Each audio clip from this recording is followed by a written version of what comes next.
Welcome back to the Honored Ones podcast. This is episode 3, and it's also the first time I've properly introduced the podcast with its official name in the beginning.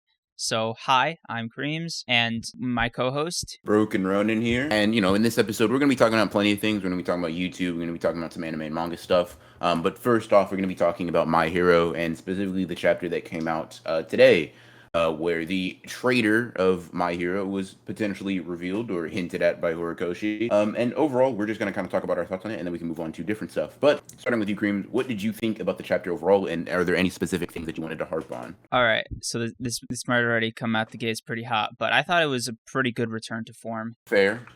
What did you think? I'm These are opening statements. I don't know if it's return to form for me, but this is certainly a decent chapter. Like before, I'd been thinking, okay, it was he'd been kind of missing, right? He'd been just striking out, but this one was pretty good, right? I think you're actually pretty close to the money, but I was surprised that that's your take because the discourse I've been seeing on Twitter has been kind of negative, to be honest. Surprisingly so, because like when I read the chapter, it was after I had already seen a bunch of people lash out about it on Twitter, and I was like, surely it can't be that bad, right? So I read it, and it wasn't that bad. It was fine. It was mostly pretty good. And then, I go back to read the same tweets. I'm like, I feel like the Stars and Stripes arc really hit a nerve for a lot of fans, and they lost faith in Horikoshi, or they're not ready to trust him again. And I don't know. He's still the same guy that wrote My Hero Academia, right? I don't know. What do you think? So, we're going into like a little bit of a chapter breakdown. I think the chapter was cool. There were some like minor misses for me, or like things that I just kind of like seem uncharacteristic or rushed. The main thing, like really the only thing that actually got on my nerves was when we move over to Shigaraki and then we just kind of see Toga and Spinner just looking at him agonize in pain without really attempting to comfort him or do anything of that nature. It seems relatively uncharacteristic for the League of Villains. Just you think so? But do they even consider him Shigaraki anymore?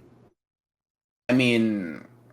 How would they know he's not Shigaraki? No, they have no reason to think he's not, right? All For One talked to them like through his body and stuff. Yeah, I remember. So at the end of the war arc, All For One had taken over Shigaraki's body. Like this was like the first time it had happened, like in canon and like in the real world.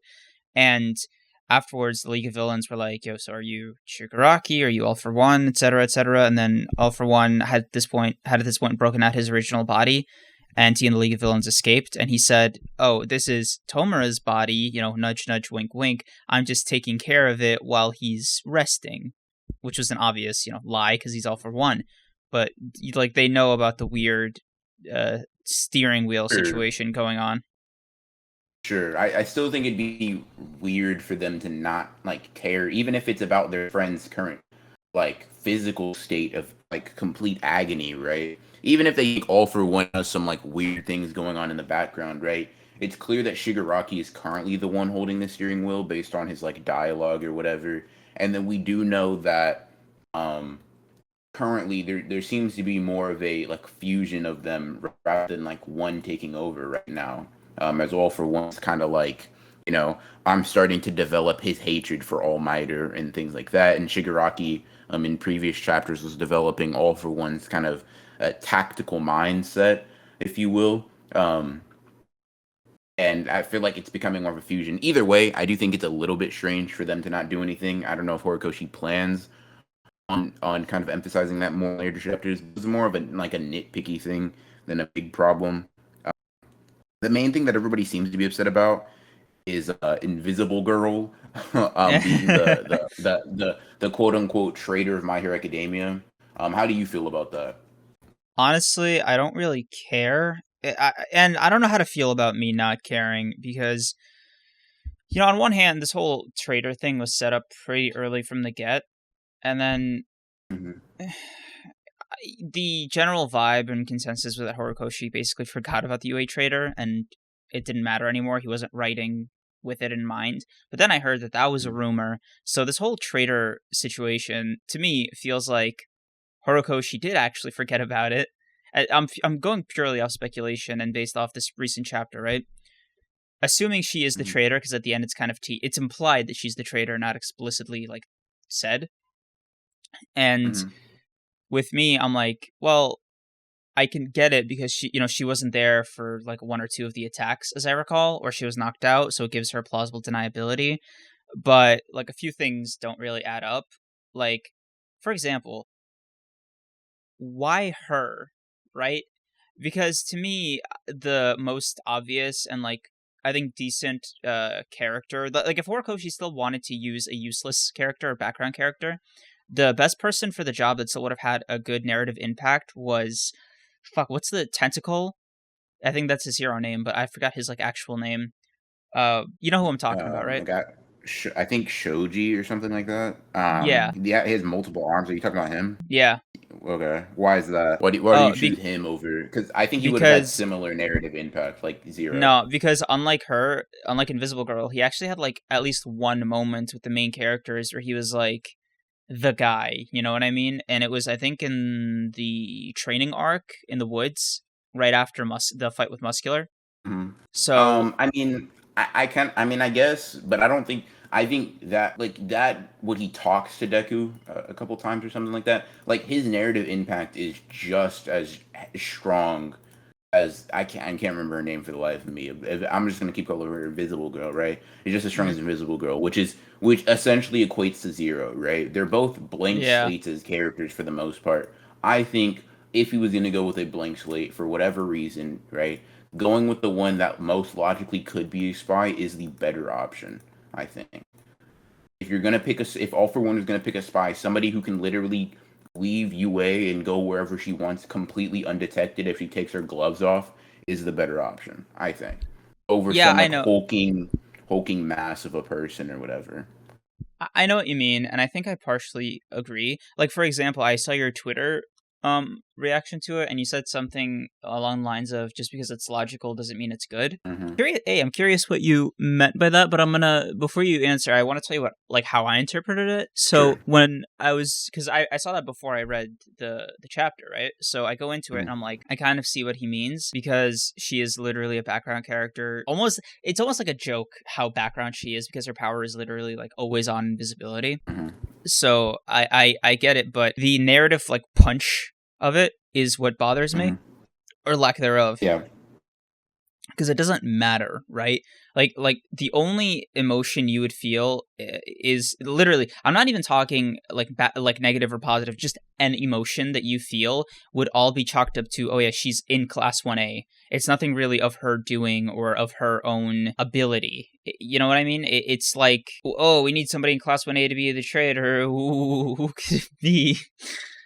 Yeah. And it's yeah. Yeah, I guess I can extrapolate on what I meant because the full tweet is like it being logical does not make it a good choice, nor does her being a relatively irrelevant character make this like inherently bad, right? Basically, what I mean is like this almost 100% depends on the chapters following up on this. Me personally, I think this is a very neutral decision. I like this can be good, this can be extremely bad and boring and bland or whatever. I'm assuming Horikoshi is going to make it good because Horikoshi does have a decent track record of retroactively making characters good, even though they had very little screen time. Um, like Dabi That's is a really pretty good funny. example. Um, I was thinking Mina Ashido and her relationship with Kirishima. that's a good example as well. Even though she's not like a top tier character, right? Um, it's a it is a really good sort of I think progression from like the purely background comedic relief type character she was. Hawks was able to develop into a pretty decent character relatively quickly within the series. Like I don't doubt Horikoshi's ability to change her into a character that we do care about. Um, but I do. So I sit on the fence. I think it sounds like so weird. I hate like I usually like 90% of the time hate like centrists when it comes to like arguments and stuff like that. People that just like sit in Yeah. the middle. I think it's usually like either a cop out or just unproductive. But unfortunately, I do find myself in the middle. I think Or if you you think think the they're like reveal, I think if the reveal is good, just because it's logical and makes sense, like just because in the real world, picking a spy that doesn't talk to anybody and minds her business is good. Like if you think it's just good because of that, I think that's a little dumb. Especially in such a um in a world that discards external like real life logics a lot of times, right? Yeah, But I and also do think criticizing it just because it's not revealed in like a way many other traders are revealed is also a little silly. And well, reductive that's towards not like the progression of manga. So even because it's like that argument is half, I think, valid because saying something as general as long people who don't have rights, if they have a reaction that's like, oh, this wasn't done the same way in other manga, I think it's a pretty broad statement to make because it's not like mhm, other manga could execute it any better or worse unless you specify what exactly it is. So, for example, the Dabi twist, everybody saw coming a mile away, but it was like mhm, a good twist when it finally came. Like it still paid off a lot of like the weirdness with Dabi, and once we got the backstory with Toya and Endeavor, it was like a good twist, right? Like it had all these layers and threads to it, and it really sold the reveal, right? It was like the Darth Vader moment of the of like My Hero Academia, in my opinion, right? mhm. That was definitely the I am your father thing for My Hero.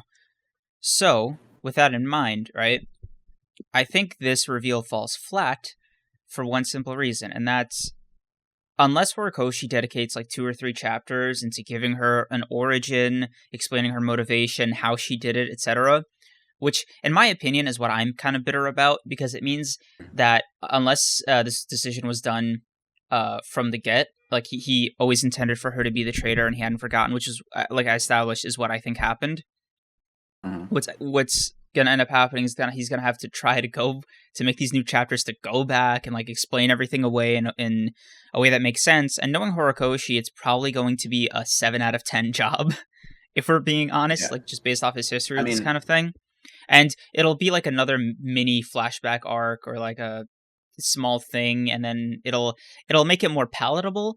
But I don't think it's like like Horikoshi keeps doing this shit, man. We've talked about it ever since this podcast started, which is such a sad thing. I can't wait for us to sit down one of these weeks and be like, "Yo, dude, My Hero Academia absolutely crushed it. It's literally it outdid Jujutsu Kaisen this week. It's insane. I never thought Horikoshi it's had it in probably him. that's probably not gonna happen for me unless like I Akutami just misses because I'm just a Jujutsu Kaisen shill. Like I'm just I a know, bro. Me too. Yo, like Akutami would literally need to pick like a D tier character and just phone it in 1 week for Horikoshi to finally have the W. Like like I just want Horikoshi to be better, if that makes sense. I know that sounds shitty, but I that's honestly that's that's don't. it. I don't share the sentiment this week because okay, so let's talk about what you talked about earlier. Like you compared the Dobby reveal.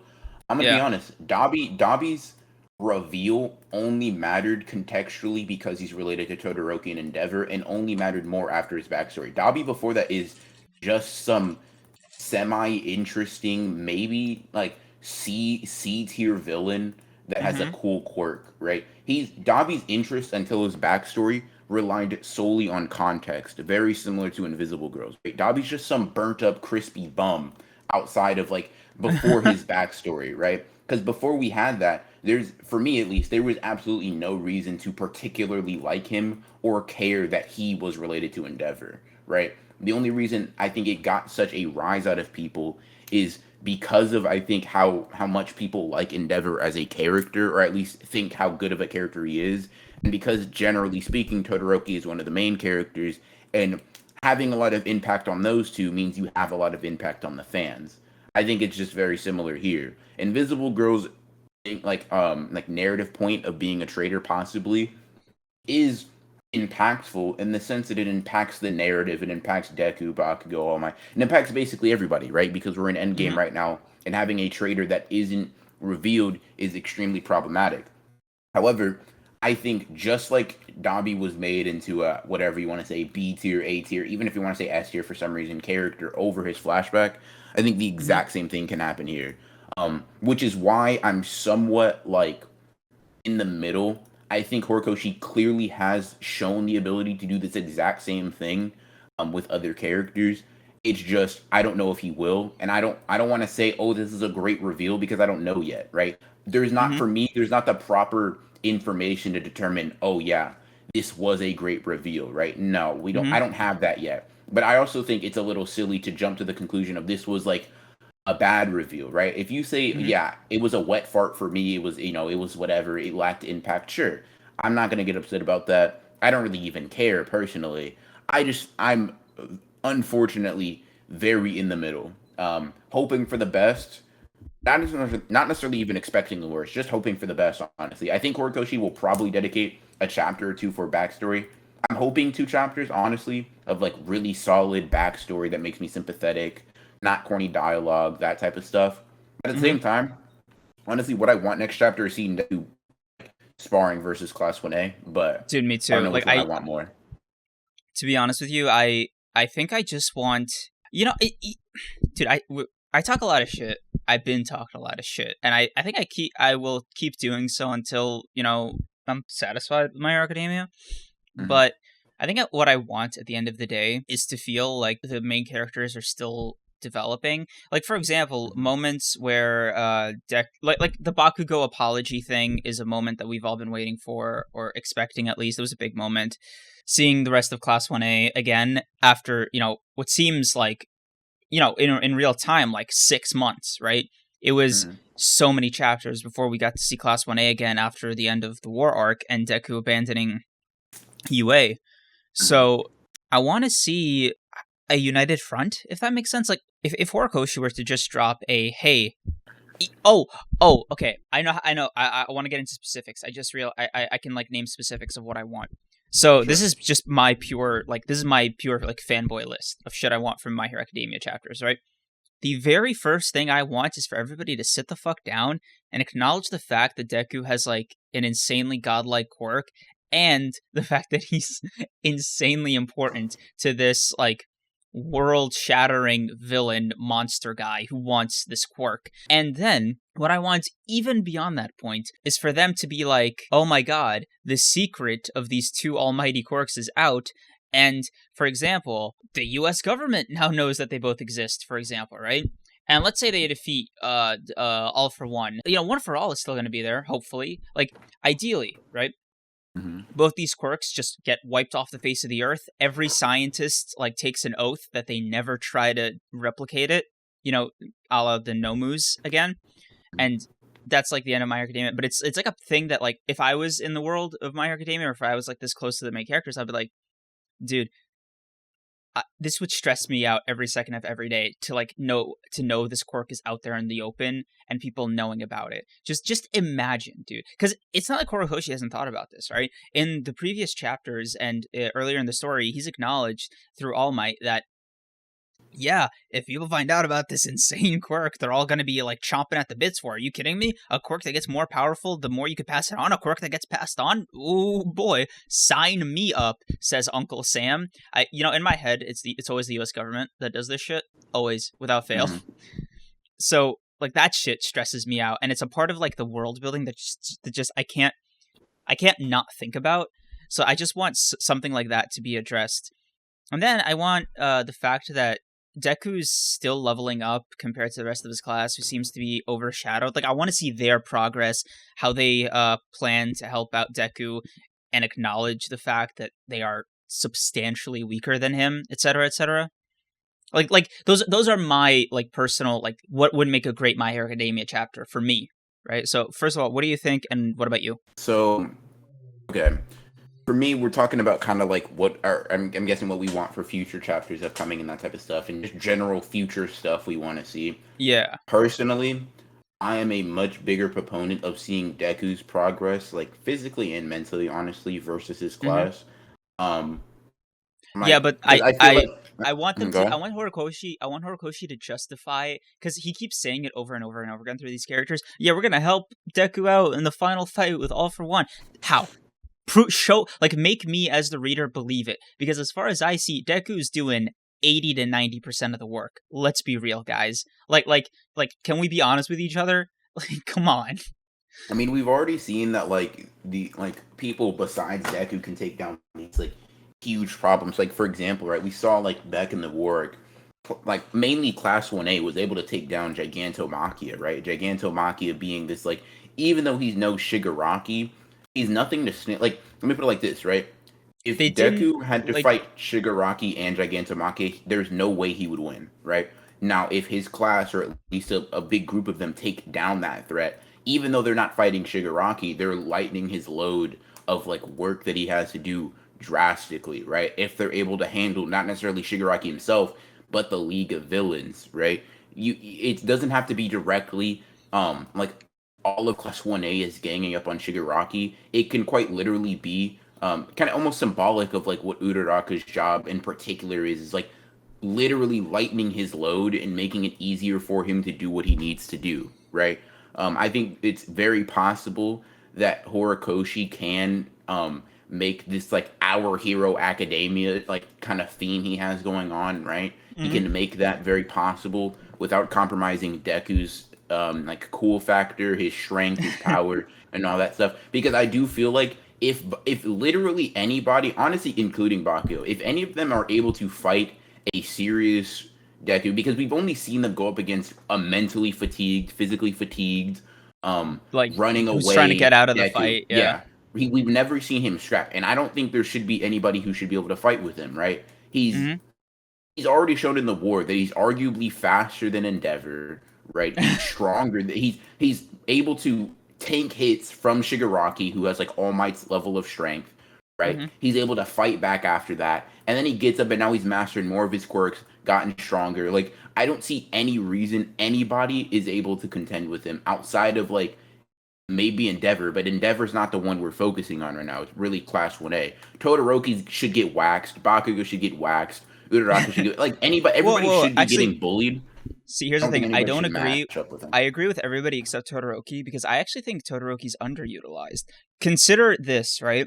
The level he was at the very first training arc or tournament arc with Deku when he was still in the finger breaking phase of his Yep. development.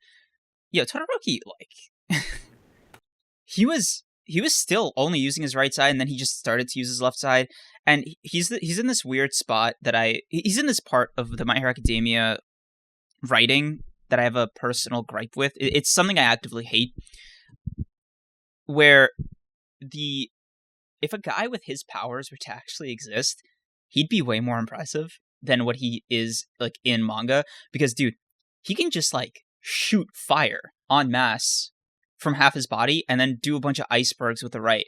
Like, and they're not small either. He's like insanely strong, right? But then motherfuckers get burned, they get iced, and they're like, "'Tis but a scratch." Yeah, Like, I yo, mean- no, that's the wrong reaction, dog. I mean, you just got burned. listen. Act like it. I agree for maybe like most people. Like Todoroki's probably waxing most people, not like Ida, Bakugo, whatever. But Deku, that fire and ice, like I don't think either of those should touch him. We've seen Deku can move faster than bullets now, right? And not just move faster than bullets, like dodge them. Like a bullet is traveling in the air. Deku sees it traveling, wraps around a building, and then jumps faster than the bullet to save somebody, right? So it's not like he's just blatantly, I don't think, in the same even realm of speed as any of them. And obviously he's able to one-shot muscular, right? He's able to, do all this crazy stuff. I don't think, I just think it's pretty much a wash, right? That's ignoring the fact that Todoroki, when it comes to the usage of his quirk, is a little slow. Like it's just like, I don't know. I mean, I guess you can't really be that creative. It's really just a big iceberg, big fireball type thing. But Bakugo, someone who only literally has half the quirks he does. Bakugo uses it with so much more versatility and creativity than Todoroki does. Yeah, like that's what I mean, right? With characters like Bakugo and Todoroki, you can make a much better case for seeing their power development because there is more potential there. Like, for example, it was even teased in this chapter. Like, Bakugo is teased to have like a new maneuver or whatever, and all I want to see is Todoroki be like, "Yeah, dude, I can now make shapes from my ice and use my pseudo godlike powers in this fight where there are two people who are enough of a danger." Okay, I'm getting mad at this because I know that the only thing Todoroki is going to be used for in the fight is just to fight Dabi. And if you want my personal opinion, I don't think it should be too hard. Like if Todoroki struggles with Dabi insofar as, it goes beyond, oh, he's my brother, should I really be doing this? Typical anime shit. If it's like actually like, oh my god, this guy's hard to beat, I'm gonna be furious, dude. You have ice powers and fire powers. You can counter like the full breadth of his powers with enough of your own force. Like for So example, he can counteract a lot of Dabi's firepower with his own, and the only way Dabi can counteract that is at the cost of his own body. Because there's no fucking way for him to be able to kill Endeavor and Todoroki with his flames. Flames at a degree hotter than they can handle, but not so hot that he can't handle it. This guy will. It's just something that like logically, when I think about, causes me to like get a headache. I don't think Dabi is willing to burn himself up to get rid of Endeavor and Todoroki. I do, but I don't think it'll work the same. Like for example, let's say it takes 1,000 degrees. I know it won't, but like just for round numbers, let's say it'll take 1,000 degrees to just incinerate Dabi, to incinerate Endeavor and Todoroki. Right? Let's say like their heat threshold compared to normal people is like 800 degrees or 850, some crazy shit like that, right? Because they're fire users. Dabi's is like 200. Like this guy cannot handle his own heat. Yeah, but okay, so let me ask you this: do you think Todoroki should be able to like beat Endeavor if they were to go 1-on-1? Right, morals, let's say, removed just for the sake of like removing that X factor. Do you think Todoroki should be able to beat up Endeavor? No, and I'll tell you why. Okay, Endeavor, sure. Go ahead. Endeavor has a more insane arsenal that his body can handle. For example, with the Nomu, he did Flash Fire and the other one, the Flashing Fist or whatever it's called, like multiple times against that high-end Nomu, and his body was still able to take it, and that drop from the skyscraper basically, and beyond that if you can't, because they flew up there. However, if you were to take the Flash point, the Flashing Fist like temperature point as like the net value you need to reach to have that be called that move, Dabi, his flames are hotter, right? So he could theoretically get even hotter. There's no fucking way he'll survive. That's what I'm trying to say. It literally cannot happen. There is no way for Dabi to kill them without killing himself. And if it fails, he fails. Like period. That's like there's no. I just think there's no way he like is unable to beat them. And I guess this also like this kind of goes into something like, it's not necessarily, all of these fights aren't going to be straight up 1-on-1 or 2-on-2s. Like, I know, but like the thing I was pitching was Endeavor, matchups. because the thing you presented to me was Endeavor and Todoroki versus with Dabi in the beginning. No, I didn't pitch that. You said that you think they're going to fight. That's all Todoroki's going to be used for. I didn't pitch that he was going to do that. I was just saying I think it's logical for Dabi to be a challenge because Dabi's fires has to be like just as strong, and we've seen them clash before. Like in the war, we do see Todoroki and Dabi literally clash their fire, and Todoroki's the one being pushed back, not Dabi.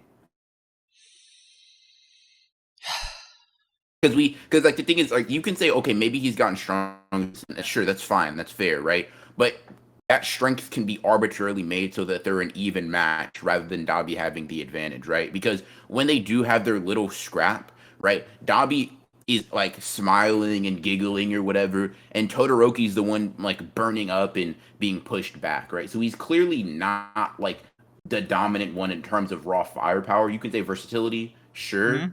Mm-hmm. But I think there's going to have more layers to it than just like, Dabi, than simply Dabi not having very high durability per se. I think it's going to be much more to it than that. To be honest with you, I don't. Like, I don't see the fight extending beyond the family bickering of it all. Because, for it really hitting this Darth Vader metaphor all the way home, then the fight will probably end. Oh, I know a good other anime Darth Vader moment. You know how the fight with Tozen ended in Bleach? Yeah. Bro, I'm telling you, it'll. There's only two ways this goes. Either Dabi commits to his insanity and they just like have to kill him or arrest him or whatever, or or he has a Tozen moment and then Shigaraki kills him. Yikes! I don't think Dabi should reform necessarily. I don't know. But anime Yeah. being what it is or manga being what it is.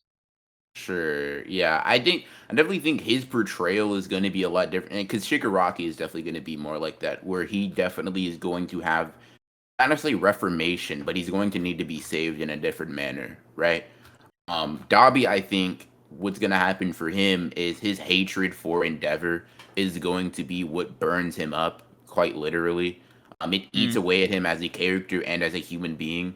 Mm-hmm. And he's going to I don't know. I can't say I can predict exactly how the fight's gonna go, but I do think his like Dabi is going to be the reason Dabi loses, not necessarily anybody else.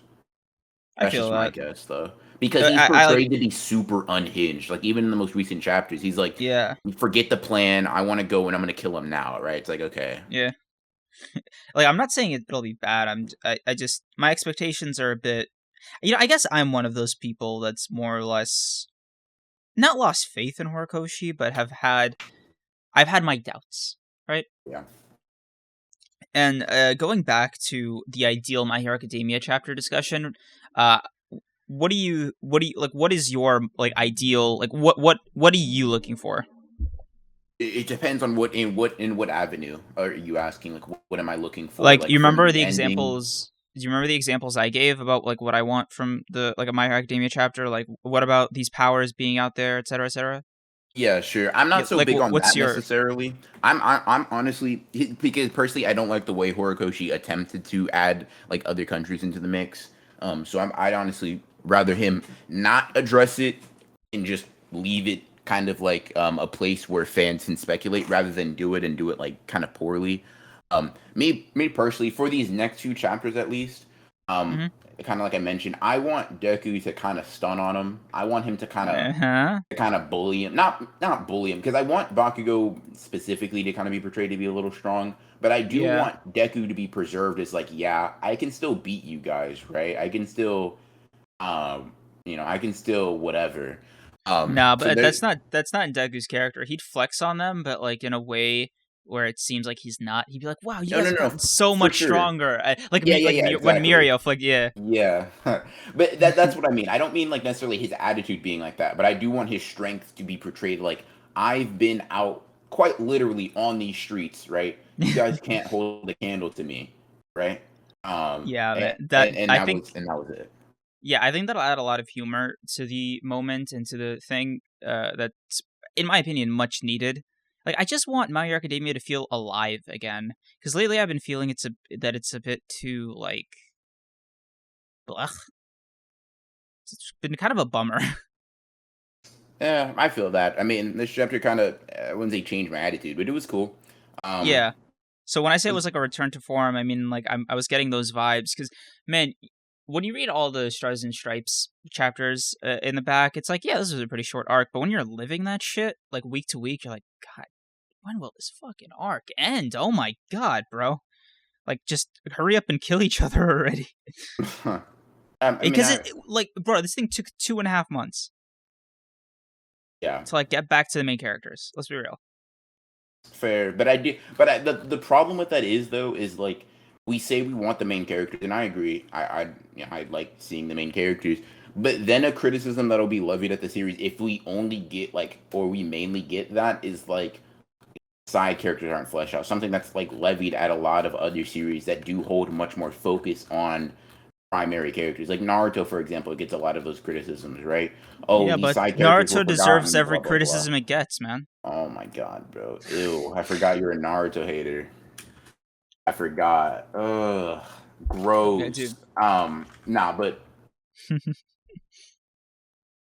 I don't know. I just I feel like you have to there's a very fine line, and I do think Horikoshi's doing his best to play that in order to make a good story. Um I don't know. I guess we'll have to I'm honestly right now in the wait and see camp.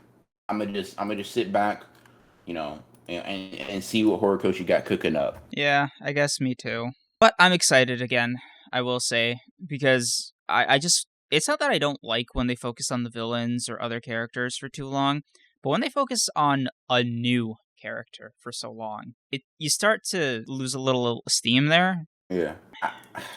I think I understand what you mean. But yeah, overall rating of the chapter? I'd say 7 out of 10. 7, yeah, 7 out of 10. Decent. pretty good. Is that Maybe you can say. I think that was an improvement over last week. Look at you. Yeah, the last arc I had at a 6 out of 10 overall, so this is already Yeah. on for me a good start. All right. Decision. Okay, just separate rating for Invisible Girl being the traitor. The fact that I don't remember her real name is already a bad, like a red flag. I kind of already mentioned I don't particularly So like care. 5.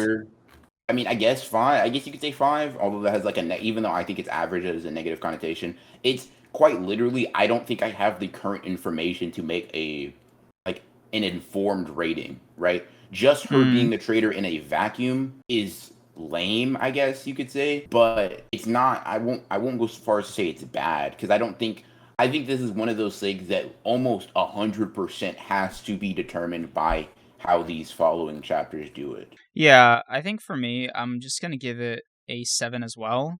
Mm-hmm. I think if it's a first part and everything's just being set up, and let's say the next chapter just goes even further with everything, including Deku and Bakugo and Todoroki following up, everybody catching up, etc. I think it'll definitely be a fun little stretch of chapters before the end of the year. I will say though, in terms of My Hero Academia's overall run, like manga and anime, not looking back at the year, I'd say this was definitely the weakest year in a bit. For sure. Yeah, probably. But and the reaction to the anime is one thing, and now with the Stars and Stripes thing, it's like I don't think it lost the fan base necessarily. I just think they lost a lot of people like me, for example, that are like, oh shit, it's Friday or it's Saturday or it's Sunday, whatever. New chapter just dropped. Hell yeah. I'm gonna be honest with you. Akutame not being here, it hurts. This whole week, I'm not gonna say throw it away because there's some good chapters that weren't just My Hero, but I'm just be like, you know what? I'm just waiting for Akutame's return. I'm gonna be honest with you. Yeah, especially because he been leaving it on cliffhangers and shit, man. Yeah. Every single week. Megumi better come back, bro. I'm telling you, I want to see Megumi. I want to see him. Dude, you want to see Megumi kill? Yo, yes. This is the second. I want to talk to you about that. Yo, you've been on a I thought you were me for a second, dude. With the amount of blood you want to see shed. Damn, bro. First Megumi, now Deku. Well, first of all, Deku better body the class, right? That's the I don't know what do you want to call it, whatever, right? Mm-hmm. I just want to see him because I feel like we've never really seen such dominance from him unless it's a temporary power boost, like him getting full cowl 100% with Ares. I'm like, I want to see with the side of fries be super dominant in a fight, right? Yeah, I've never seen one character have 80 different fighting styles, man. Yeah. I think my favorite My Hero Academia / Deku moment will always be when he realizes he has legs. That was very interesting. Stellar character, like just beautiful character writing. One of my favorite My Hero Academia moments of all time. Amazing revelation too.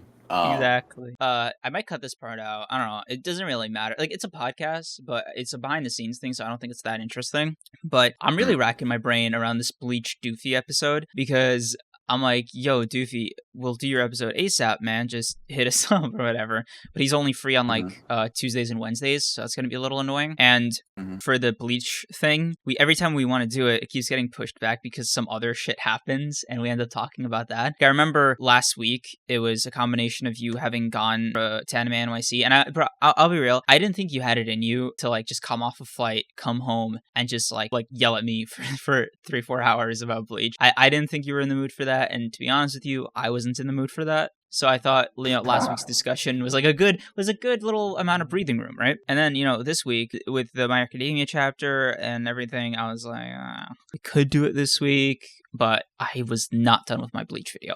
Straight up, dude. I legitimately forgot. I told you this, but I'll tell the audience. I guess I'm not going to cut it. Whatever. I forgot about Thanksgiving when we were shooting last week. Completely left my brain. Totally forgot that it existed. And then, the next day, I was like, yo, why the fuck are people just showing up here? Why are people coming into my home? Right? just forgetting it's a holiday. Yeah.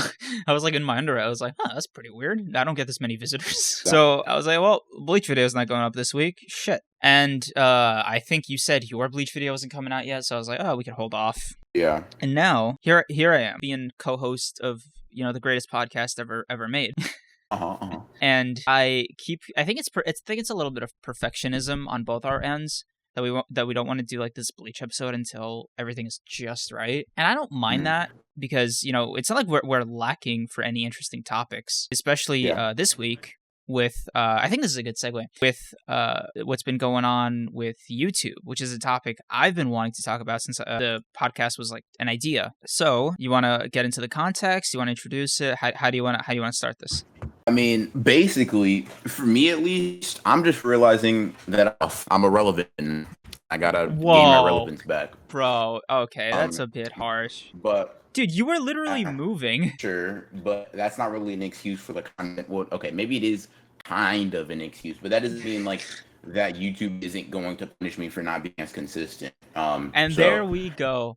There's like a heart of the problem, isn't it? Bro, every time I try to talk to you about this, you're always on the like you're not necessarily pro YouTube, you're a fan of like pro blame for yourself, if that makes sense. Cuz I don't it's not understand it. necessarily because I think YouTube messes up a lot. But here's my thing, right? I can't Mhm. control. It's not even necessarily I'm pro control that, right? So I have to Mhm. do my best to play by the rules as best as I can, right? So, Yeah. and I'm not blaming YouTube for this either. It's I was knowingly I Took like bro, you needed to take that break though. It's not like what were you going to say? You were knowingly lazy or something? You literally couldn't do it. What do you lazy. I was knowingly inconsistent. No.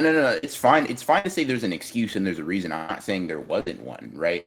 But I'm Mhm. saying like it'd be like I don't know, with a good analogy. I don't know. You're trying to be successful in like a specific career field, right? And in order to do that, you need to be there 8 hours a day, 5 days a week, whatever, Mhm. right? And I fall behind other people in that field. I can't really complain because I knew what that entailed. At least that's how I feel about it, right? Okay.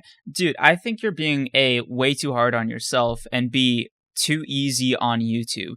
You know, you and I have had so many back and forths about YouTube as a platform for creators and as a platform for consumers. And I don't know if you remember this. I think it was like, God, it was probably our second or third conversation. And Mhm. now look at us. We come on this website, we upload our content, and theoretically that should just be the end of it, right? But then YouTube started adding all these little, you know, asterisks everywhere. You need to have a good title thumbnail. And for creators, what that means is you need to have a good CTR to get more impressions, to get more likes, et cetera, right? But Mhm. then YouTube kind of does some random shit, like the dislike button thing recently, right? Like it just pulls shit from out under the rug randomly at the drop of the hat. And, you know, creators are just supposed to, you know, take it on the chin, basically. And then one of the things that YouTube doesn't bother telling you because I don't even think it realizes is that sometimes the meta changes based on the decisions they make. So, for example, getting into things like thumbnails, for example, Mhm. YouTube thumbnails, like as a game or whatever, have periodically and systematically gotten more and more formulaic over the last couple of years. Yes or no? I mean, oh, I Let's don't know how to like, feel about that because, like, yeah, sure, but I feel like that's just because people don't necessarily or are not willing to do what's necessary to be different and succeed. Like, it's much easier bro, to be a carbon copy of somebody else, right, than it is to be no, yourself and because then be bro, good. you're literally the guy that says you gotta, you know, get inspired by other people in your field and apply it to yourself, right? That's some shit you believe in, no? I mean, I don't know. Bro, Wait, you literally you yeah, almost I said mean, that yes, word for word. yes. Okay, listen. I'm a proponent of of theft, right? I There are so many people that like I steal from, kind of jokingly, that I do literally take a lot of heavy inspiration from and implement it into my own content. Mhm. But that's different than being like than having somebody else's formula, right? I think those two things do have there's a line between them of like, for example, if I take inspiration from, Masks, Sufferance, and you can rattle off like 10 other YouTubers, right? And then I Mhm. combine that into my own thing. That's taking inspiration from multiple people to create its own type of content versus if I just look at like mass thumbnails and I just do the same thing, that's using his formula. That's where I see the difference. Then I don't agree because dude, it's not like how do I put this? Okay. I'll phrase it differently then. When we were texting back and forth, you know what, let's just get into this shit like heavier. Sure. When you posted on Twitter those 4 thumbnails, right?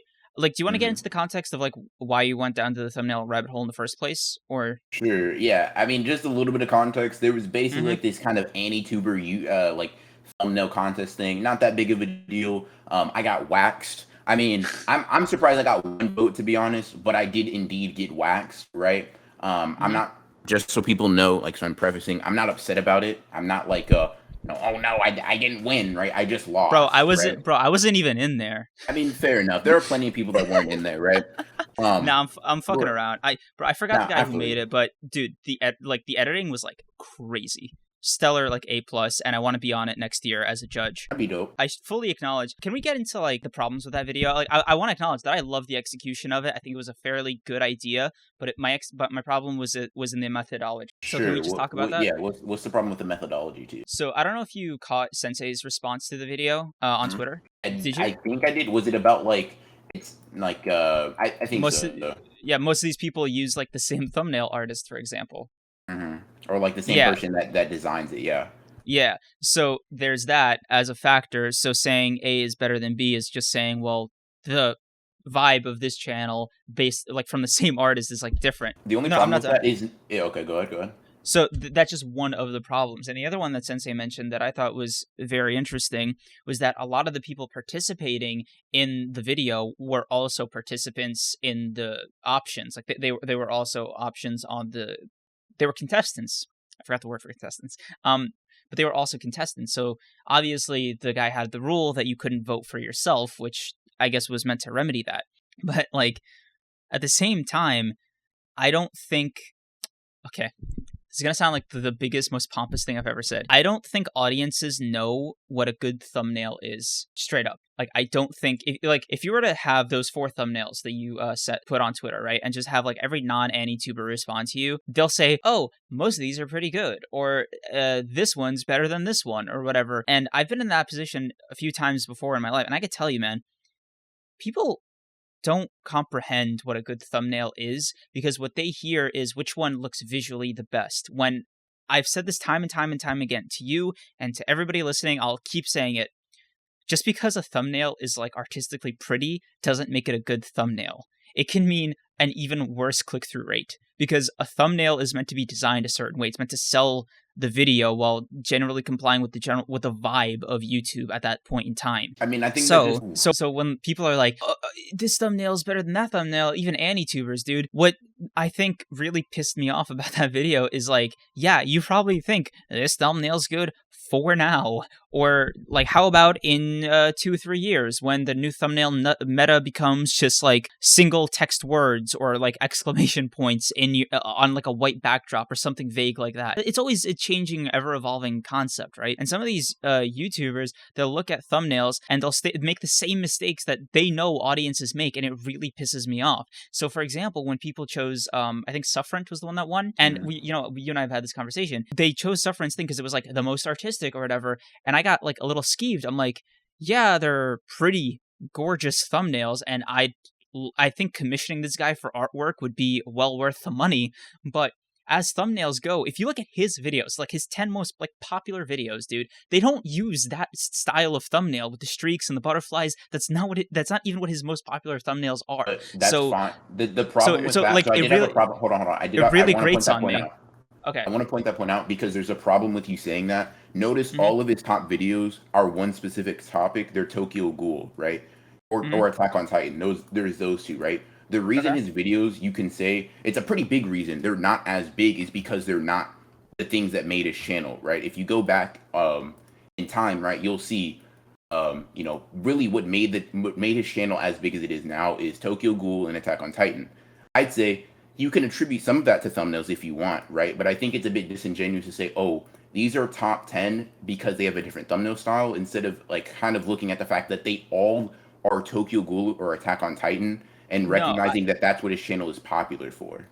No, I was getting to that. So let's take a look at this holistically, right? Just not even getting into the Tokyo Ghoul like specific subject matter of what it is, right? His general thumbnail style on those 10 videos is pretty much the same. So let me pull it up right now. I don't know if I'll be fucked enough to like include this in the section, in the video section of this video, but like for example, Sufferance. So let's go to his channel. Most popular, right? So even his top 6 thumbnails, from 3 Things You Need to Know Before Tokyo Ghoul to The Sacrifice of Aaron Odin Yeager, dude. Aside from the actual subject matter that we've discussed, right? These are basically the same style of thumbnail. Main character in the center with like a visually striking but not too imposing backdrop. This is literally like peak YouTube thumbnail design. It doesn't get much more simple than that. And if you want proof that this is literally the meta for YouTube at the moment, and it's been like that for like Anituber or whatever, take a look at Augie's channel, for example. They're literally center character, unimposing background every single time. But I think saying ignoring the topic matter is like saying ignoring context, right? Ignoring the context of the thing. No, I'm only ignoring it for now. I'm only ignoring it for now. It's a structured argument. Like I wanted to build on it periodically. I just want to take this piece by piece. So you can say it has a similar like thumbnail style, right? But what I'm saying is saying it has a similar thumbnail style and then attributing its popularity to its thumbnail style, I think is a faulty argument even as a base. I'm saying the base, like the foundation of it is faulty because if you look at like Augie's, like the commonality, as you'll see with his thumbnails as well, is Bleach, right? In his top 10, you'll see the return of Bleach, the Bleach anime, the reality of the Bleach anime. Like that's the commonality, right? It just so happens that he has a similar thumbnail style through all of his or through a majority of his videos, right? You look at all his videos now, you can look at his newest ones, right? Even ones that don't necessarily pull in that many views, they still have that same thumbnail style. Right? The greatest power systems in anime manga. So it's not that the thumbnail style equates to popular videos. It's a mixture. I think it's a composite thing of them. And attributing it to one factor or the other and saying, oh, this means it's the most popular or whatever, I think ignores other scenarios. So then we get into the next phase, like the next part of my argument. So with that in mind, then you get on to stuff that's a little bit more nuanced, like subject matter, for example. So let's go to Augie's channel again, just because I have it pulled up in front of me, right? If you take a look at, about the Hunter x Hunter manga, or no, not that one, sorry, that was my bad. Where is it? Right here. The Ultimate Shonen Antagonist tier list, right? That title and the like actual video do not look like the thumbnail because it's not like a character analysis, right? It should basically, like, if the background was like a tier list or something, or if it looked more like a tier list, I think that it might have gotten more views, but that's just speculation. So let's bring it a little bit closer to something that I can confidently like back up, and then we can like touch on your videos. So for me, my most popular video has 1 million views, right? Which, pat myself on the back real quick. But it's Why Gon is a Monster, right? It's a very, very classic YouTube video. I recommend everybody listening to this watch it 80,000 more times. And in that video, you can see very clearly that the thumbnail I chose is insanely simple. It's 2 elements at best, right? I don't know if you have it pulled up in front of you. I do have it pulled up, yep. Yeah. But what you guys don't know, or maybe I haven't properly sat down and explained it, because I've talked about it with you specifically, BR, but I haven't like told like the audience, I guess. So the first 19 days of that video going live, it was my worst performing video, and I was like at a channel with like 100 subs. So it had maybe 19, 20 views after 19 days, right? And it was a 10 out of 10, flat out, just total bomb. And then the only thing I changed was the thumbnail. What was the title? So what that tells me, and what that should tell all of you, is that thumbnails are only half the picture. So when you go back to Augie's or Sufferance or whoever's videos we're talking about, yes, that thumbnail style is perfect if you have a really good thumbnail to go along with it, because it's like, how do I put this? I think this is another point of disagreement, I think it's 60% title, 40% thumbnail at best. So when you have like I think that's when you have like a really good both. Yeah, so when we'll get to it in a second. So when you have like a really good thumbnail structure, like I'd say like the ideal YouTube thumbnail, which is basically what I've described, character in the center, unimposing background, right? And you have a really good title to go along with it, it'll 10x, 12x, 1,000,000x in my case. 1,000,000x the amount, like the performance of your video. And then if we're talking about video, let's talk about your videos, dude. Like let's pull up your channel right now. And this is what I mean, by the way, because my videos don't, like, my top videos do not have very much correlation in the thumbnail style, right? You have, like, they're almost completely different thumbnail styles, which is why I think that saying there's like a formula is No, bro, dude, you're somewhat literally, reductive. dude. 1, 2, 3, 4, 5, 6, 7, 8, 9. Literally, your top 10 thumbnails fit that description. That's not The true most, at all. bro, Hold the on, most hold on. popular, Are we bro. looking at the same thumbnails? Yeah, Look, okay, so your most. look at this. So, do So, not watch Record of Ragnarok. Character in the center, unimposing thumbnail, unimposing background. Second one, character in the center, unimposing background. Third one, character in the okay, you center, can. bro. I mean, I feel like that's like okay. If you're saying that all of these are the same thumbnail style, you may just have a much broader idea of what a thumbnail style is than me. Because if the entire thing is just character in the center, background, right? Then like 90% of YouTubers have the exact same thumbnail style. I would have the same thumbnail style as No, Mr. they Beast don't, with that bro. logic. No, you don't, because What I'm saying is you're making different your kinds of videos. definition is too broad. What I'm No, saying is because your definition is too broad to apply to thumbnail styles, right? When my videos literally would by that definition of character of person, right, face or whatever in the middle, and then something in the background, that literally applies to 90% of YouTubers. I can pull up gaming channels that have that thumbnail style, and I think it'd be quite weird to say, "Oh, we have the same thumbnail style because we share some." That's to me, that's similar to saying like for example, Jujutsu Kaisen is like a Naruto ripoff because it has like a main character that's an inner demon. Like that's such a basic ground level comparison that sure you're not inherently wrong that that similarity exists, but you are wrong by saying it's the same or a ripoff, or in this case, the same style because those similarities exist, right? With one of these, I have the main background. With another of these, I have manga art in it, with like the manga dialogue. With another one of these, I have like the page there in the middle. Another one of these, I have like just like a character with a blood splatter, and it's like there's completely different like things to it, right? You can even see with a Black Flash one, with a character to the side, things like that. Like I'd say saying all of these are the same thumbnail style is just such a broad. Like they have these similarities, sure, but they're similarities in the sense that 90% of YouTube thumbnails have that similarity. Like let me put it like this: would you say me and Sensei's thumbnails are the same thumbnail style, even though they have no. main character? Okay, right, but that fits all the criteria that you laid out, right? No, dude. So I think you're misunderstanding my argument. It's not literally you just need these three things. I'm saying, like, how do I put this? A human being is a head, 2 arms, and 2 legs, right? That's like that's not to get into, I don't know, skin color, teeth shape, eyesight, anything along those lines, right? Those are what I'd consider finer details.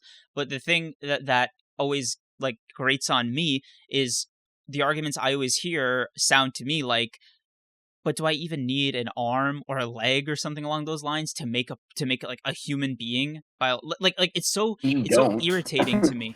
That's the thing, though. It's You don't. Like, there are humans with no arms or with no no legs, that and it's not literally a like a perfect metaphor. I'm trying to well, I'm just you poking get the holes in. point. I'm poking holes in it to show it's not analogous, right? Because like what I'm saying is good thumbnails don't inherently have to be formulaic, right? And your like argument against it is like in order to be a human, you have to fit this requirements, and there are certain requirements, sure, right? But I'm saying that the idea that you can't miss a few things or add extra things or have like different components to it, right? I think is a bad argument. I want to I want to take a step back for a second here.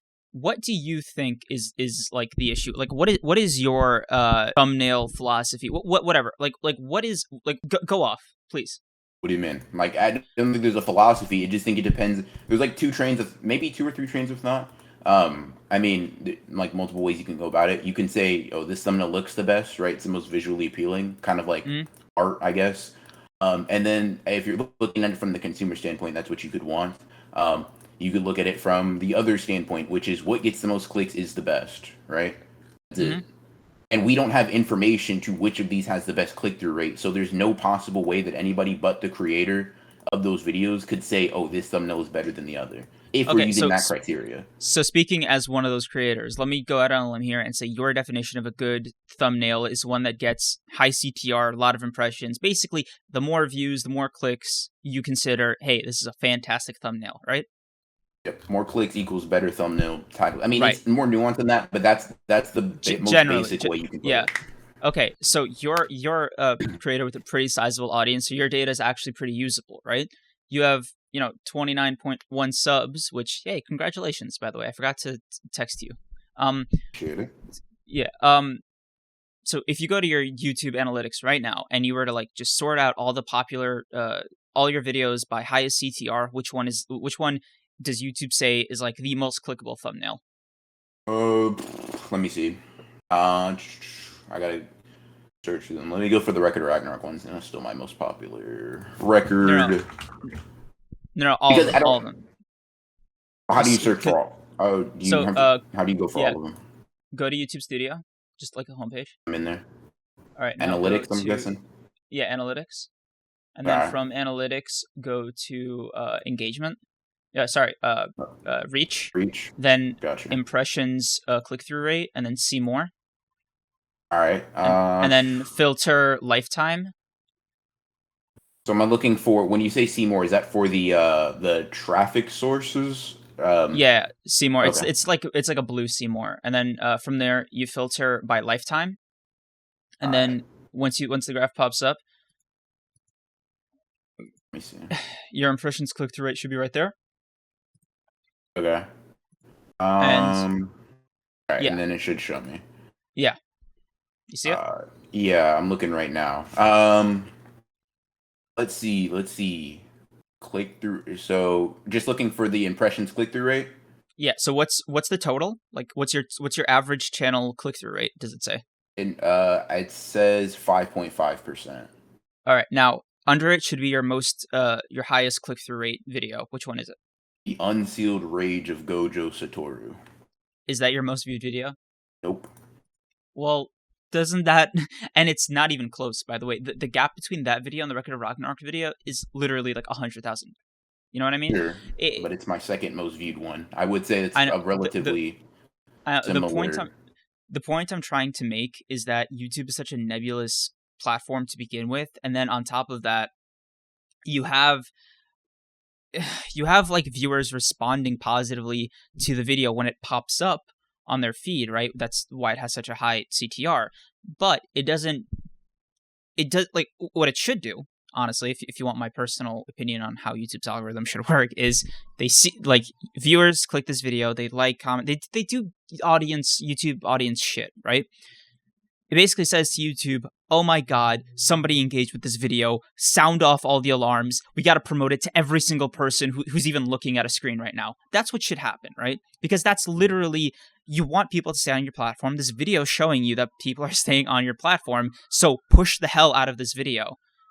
Hold on, there's a siren. So push the hell out of this video, shove it down people's throats, but it's not doing that. And to me, I don't, like, there has to be a deeper reason why, because logically it makes no sense for it to not be like that. Because it's can't believe what I say. It's almost objectively a good video by the metrics YouTube's insane algorithm like sets for itself, right? I mean, and yet, despite that, it's what, your second most viewed video, third most viewed video, and there's some kind of bottleneck there, right? Like, why doesn't it have 100 billion impressions? Like what is like you know what I'm trying to say? I mean, I understand, right? But I think that being clicked on means it's like a good video is kind of a bit of an issue when clickbaiting people is such an easy thing that YouTube kind of acknowledges as a problem. Yes. So clicking on the video is only the first step, right? If they click on the video and click off. But like this is with the obvious assumption that, you and I are like content creators, so like we're not, because clickbait, right, especially if you're a small creator, is basically channel suicide. Like you can't do it because you can't afford to do it, right? If people see like 12 dislikes and 1 like that you gave yourself, there's no amount of like, ooh. That's not a problem anymore, to be honest. Yeah, how I see what you did there, but the point, just I'm trying to like get to a finer, like larger point here. Sure. the at the end of the day, what it comes down to is you yourself, because we're talking about your channel specifically, or even my channel. We're not trying to clickbait people, right? And obviously, our analytics show that we're not, because I can only speak for myself on that. But as far as you know, you're not getting like 0.0003 seconds of average view duration on your videos. You're not getting mass dislikes. You're not like not getting no comments, right? Like these are all metrics of engagement, and they're all metrics, let's be frank, of positive engagement. So it still follows my argument of it doesn't make sense. Like YouTube's logic here, it doesn't make sense to me. So okay, so I mean, I'm trying to figure out like so like you're saying that because it's not pushed as like to this insane degree, right? That even though it has like relatively good analytics, Mm-hmm. therefore it's like YouTube's not doing its job properly, basically, right? I Yes. think there's a So few problems with that, right? One, you go have to look at certain things. Topics have um a like value. topics have a value. Topics to me are, you could honestly make an argument for topics being more important than titles and thumbnails, but that's its own thing, right? Mm-hmm. I think yeah, I mean, anyways, that's its own thing. But what I was going to say is topics have a ceiling, right? Certain topics will not go above a certain level in that specific time. So, for example, right? Let's say I make, and also timing. So let's say I make a Chainsaw Man video, explaining every Chainsaw Devil or every devil in Chainsaw Man, right? Mm-hmm. Today, I drop it today. It gets 10,000 views, right? Okay. Versus I drop that same video the first, or as soon as devils are introduced into Chainsaw Man, right? Mm-hmm. 100,000 views, right? No Okay. difference in the thumbnail, no difference in the title, no difference even in the topic, right? No difference in the content, obviously. Just a difference in timing. That alone can completely change the virality and potential of that video, right? And then we Okay. also have to understand that topics in and of themselves, like I said earlier, have ceilings, right? A black clover. I'm just gonna make a little bit of a argument from things I'm somewhat knowledgeable about, right? Okay. Let's just make it simple. Black Clover is less popular than Jujutsu Kaisen, right? Okay. So going 1-to-1, a Black Clover video will never be able to have the ceiling that a Jujutsu Kaisen video does, right? It's impossible because less people care about Black Clover than they do about Jujutsu Kaisen. So let's say Black Clover ceiling is 1 million views. Mm-hmm. JJK's would be 10 million, right? So Okay. even if the video has great analytics, it has a great title, it has a great thumbnail, there are ceilings that are placed on there that, excuse me, it will never be able to break through regardless. And then Mm-hmm. you have to understand that YouTube is also a competitive space. Just because I have a high click through rate does not mean that somebody else didn't have a higher one or a better one, right? So YouTube isn't just like in a vacuum. This is a good thumbnail, right? What you have to understand is that this is a good thumbnail maybe for you, but comparative to the rest of the platform, you're doing dog shit, right? And now you're competing with hundreds of thousands of other YouTubers that are tweaking their content and trying to make it good, right? So if me and, I don't know, Mass dropped a Gojo video, right? Mm-hmm. Mine will get crushed in comparison because his, when people search up Gojo, his 200,000 subscribers will see that before they see mine, right? That's His, different though. YouTube has made it a point to mention that as far as search goes, they've tried to remedy the whole big YouTuber monopoly problem when it no, no, comes no. to SEO. So I, if they did search up Gojo, your video would probably be up there, as would like somebody with 100 subscribers. No, I agree, but the thing is, the problem is, I'm not saying that like inherently because he's a big YouTuber. I mean, the pool that he pulls from immediately, right? No matter Mm-hmm. what, right now will be bigger than mine. Even if we just talk about subscriber notifications, right? The subscriber notifications people get from him probably dwarf the subscribers I have on my channel, period, right? Um, Even if we say it's like 10%, if we say it's 10%, 28,000 people are getting notifications versus 2,000 people getting mine, maybe, right? Mm-hmm.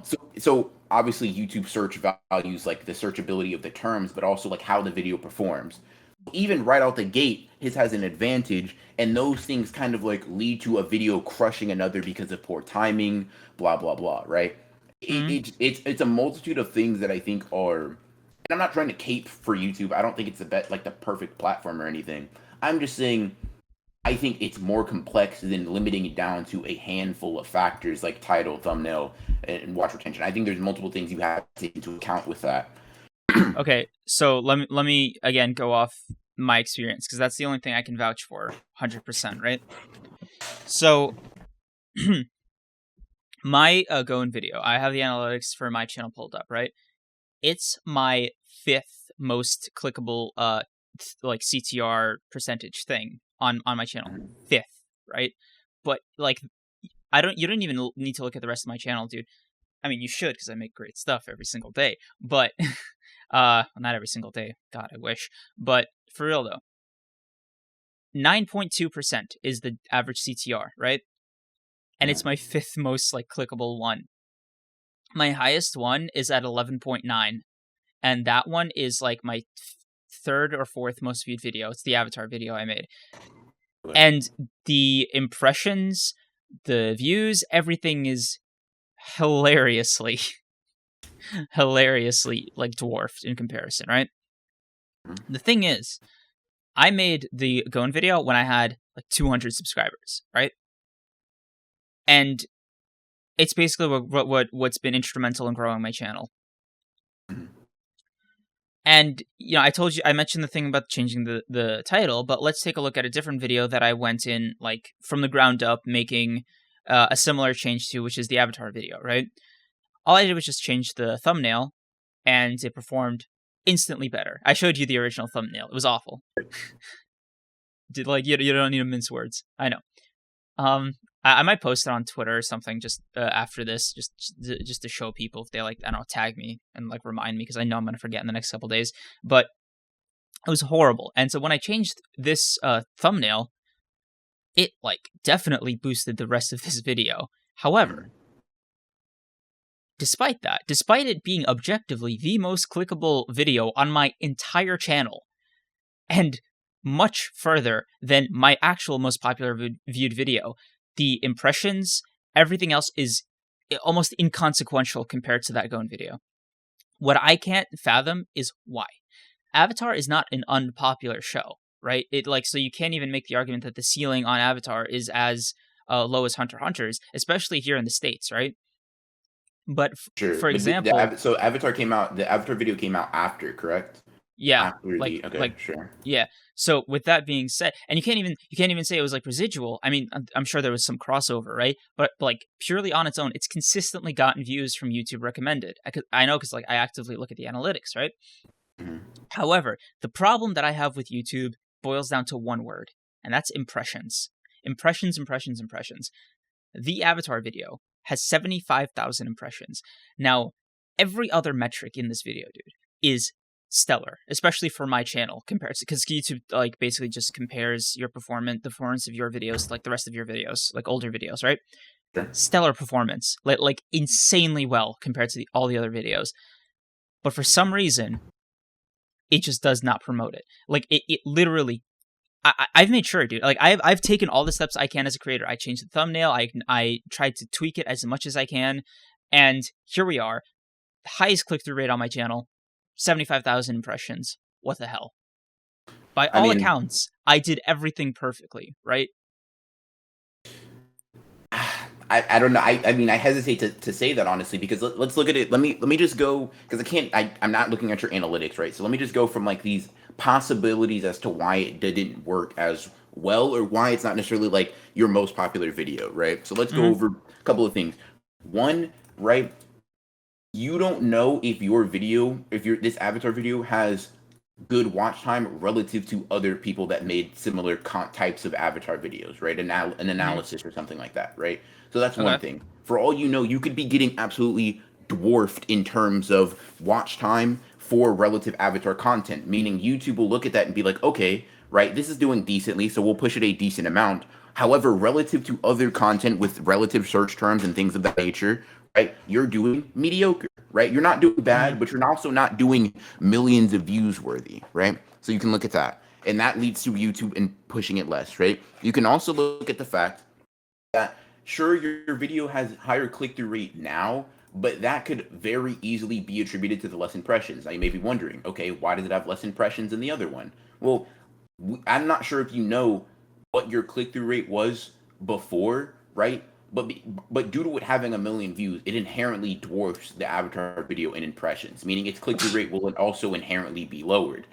So Mm-hmm. unless you're sure what your click-through rate was when this video was around that 16,000 view range, we have no idea if the Why Gone is a Monster had a much higher click-through rate. Like basically at the same time as the Avatar video in terms of like its size, it could have had a 20%. Because I've had videos that for a brief amount of time, like the Record of Ragnarok one, right? At one point Mm-hmm. had a 20% click through rate. It obviously dropped down extremely quickly because of how many views it was getting, but it hit that very high and then dropped, right? Very few Does videos it do still that. get views every day? It still gets a decent amount of views. But the But like, is unsealed it rage, the unsealed rage of Gojo Satoru is bringing more. And the reason I'd say the Record of Ragnarok slowed down is because its click through rate dropped with the growth. Like, okay, let me put it like if, this, right? if The we're taking difference a look between if we're taking a look at it from like your argument, right? The Record of Mhm. Ragnarok video dropped just because nobody like people stopped giving a shit about Record of Ragnarok. Yeah, I mean that's fair too. The topic was a brief one that had a limited like shelf Lifespan? life. Yeah, Yeah. exactly. Um, right. So there's that too. I mean, you can make that argument perfectly fine, and it makes a lot of sense as well, right? So what I'm saying Mm-hmm. is there's multiple factors. There's the competition aspect. You may be getting a worse click through rate than somebody else, worse watch time, worse engagement, worse this, worse that, right?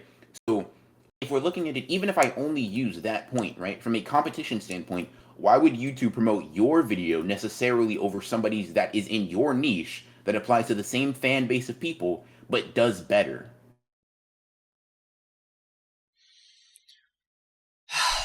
That's why personally, I'm not saying YouTube does everything right. There are plenty of things I could probably like gripe about, right? And that I do think to myself like this is very frustrating. However, things that like that's why I'm pretty obsessed with stealing from people that do something well because they're clearly doing something right, even if it's only for a temporary amount of time.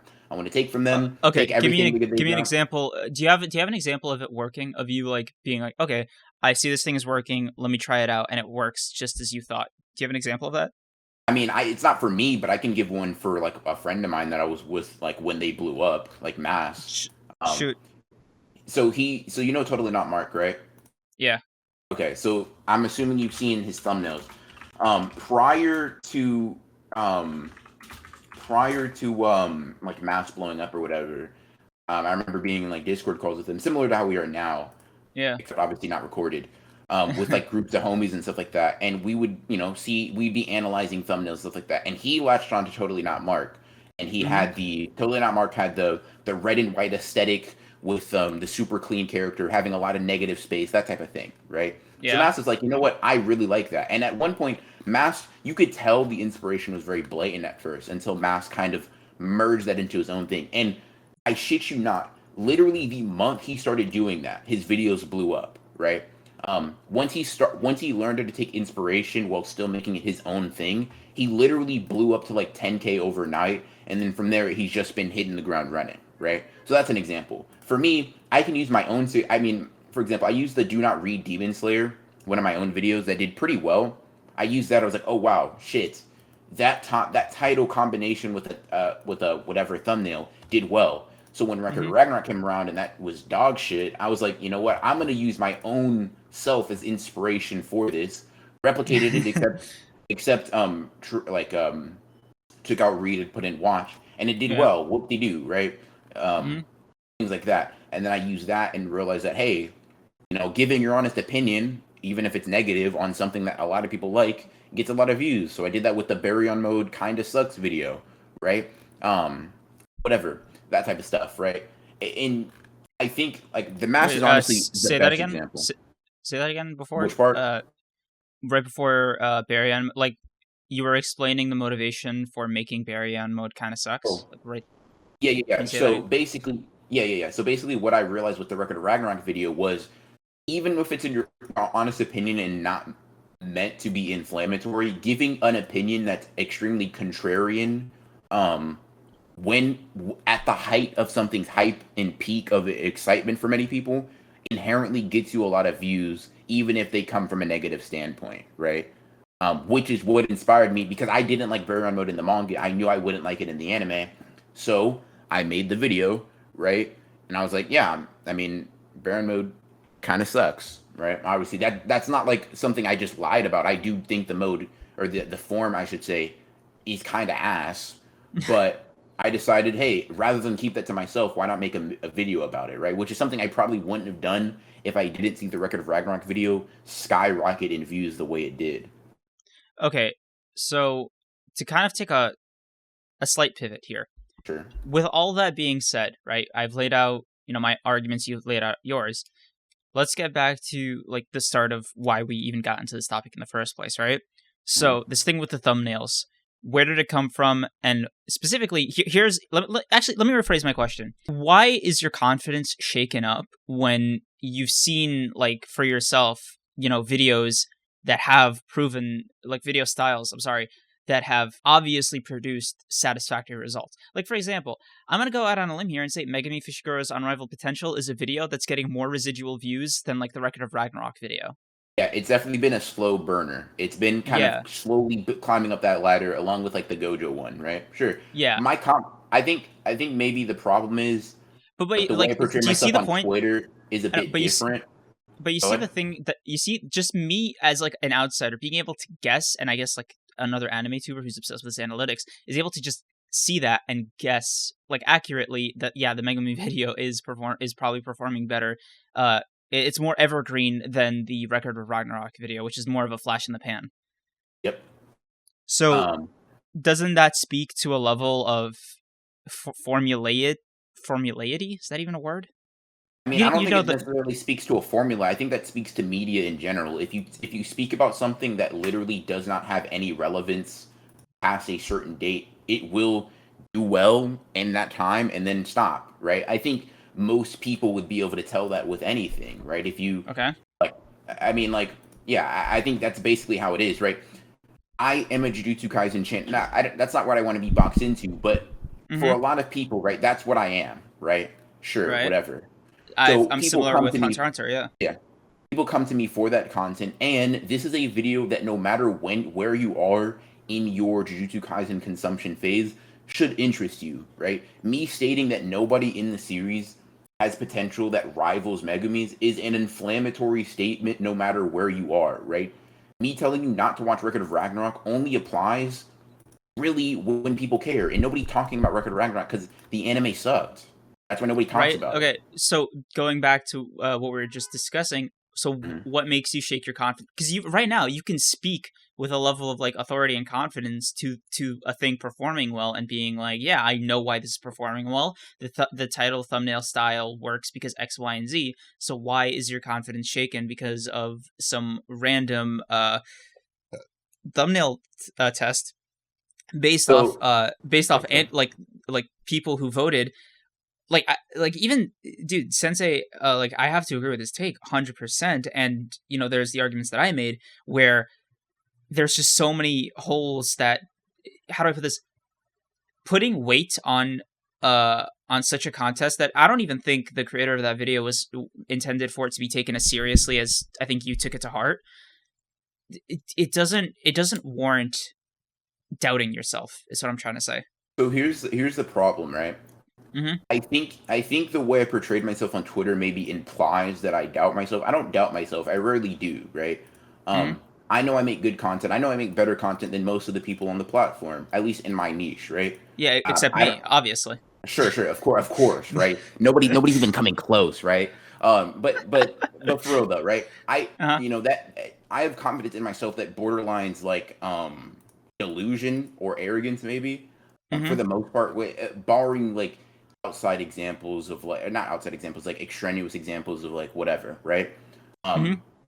So it's not that my confidence is shaken, right? It's that when I'm confronted with like, I'm almost forced to recognize people better than me in a specific arena, and I'm not shaken at all, right? I just want to get better than them. One, because I have a competitive spirit, and two, because they're at right now where I want to be in the future, right? So like, for example, Sufferance, right, is ahead of me right now, right? I can't say that I have better thumbnails than him. One, because I don't think that myself yet. And two, he is a bigger channel than me, right? I think that holds more authority than my confidence, right? Masked. So why not? Yeah. So why rip? not rip off, but why Sufferance, right? Why not go as just take this to the logical extreme and go on like Gigux or the Anime Man's channel and just be like I copy don't like their paste. channels. I don't like their channels at all. Like No, I yeah, don't want to but be the them. thing I'm I don't trying want to be you're like still in the them. same niche is what I'm trying to say. So it doesn't really have to do with you liking them. It's just their styles obviously work But like, if they okay, so have the let me numbers to let me back it up, which is sure. what we're establishing is the metric that you care about, like, or that Sure. you So consider. let's look at Giguk channel. What are the last few videos he's posted, right? Um, Uh, Thank you, come even on. whatever. Sure, China is taking over Uh, your favorite anime. Like, I don't make these types of videos, so like Thanks to they the apply to a completely different audience than I do. I feel like the isekai she tells you not to worry about. Like, I'm not sure I'd ever make the type of content. So, like, for example, you could say like, oh, why don't you take like from Nux? Nux makes, even though we're both no, Anituber, Nux, dude, kinda, but like, Nux isn't an anime channel anymore though. I guess, yeah, I guess that's fair. But like, here, there's also the fact that like, Also, you can still take rip off and should rip off like anime Nux Taku, because this guy's, I don't know if you were there or like were paying attention for Nux Taku's like rise or whatever. This guy was growing insanely quickly when like at I his agree. peak. He was going from like 100,000 to like 500,000 in like 3 months, and then from 500 to like 1 million in like 2 months. Like his growth was absolutely crazy, and so was his upload schedule, I'll admit, but there is definitely like, it's not something to ignore. Sure, no, I agree. I definitely do understand what you're talking about, and I tried, excuse me, take inspiration from a multitude of sources. But if you want to ask, like, why is the reason I don't take it from like the most popular anime channel, which I think is what you're getting at, right? Like, if I'm Mm-hmm. taking from people better than me, why don't I take from the best, right? Well, it's Right. like it's a couple of things, right? I don't necessarily think that um so it's kind of hard. There's a little bit of like lack of logic, a little bit of emotion. I don't know if that's the word I want to use.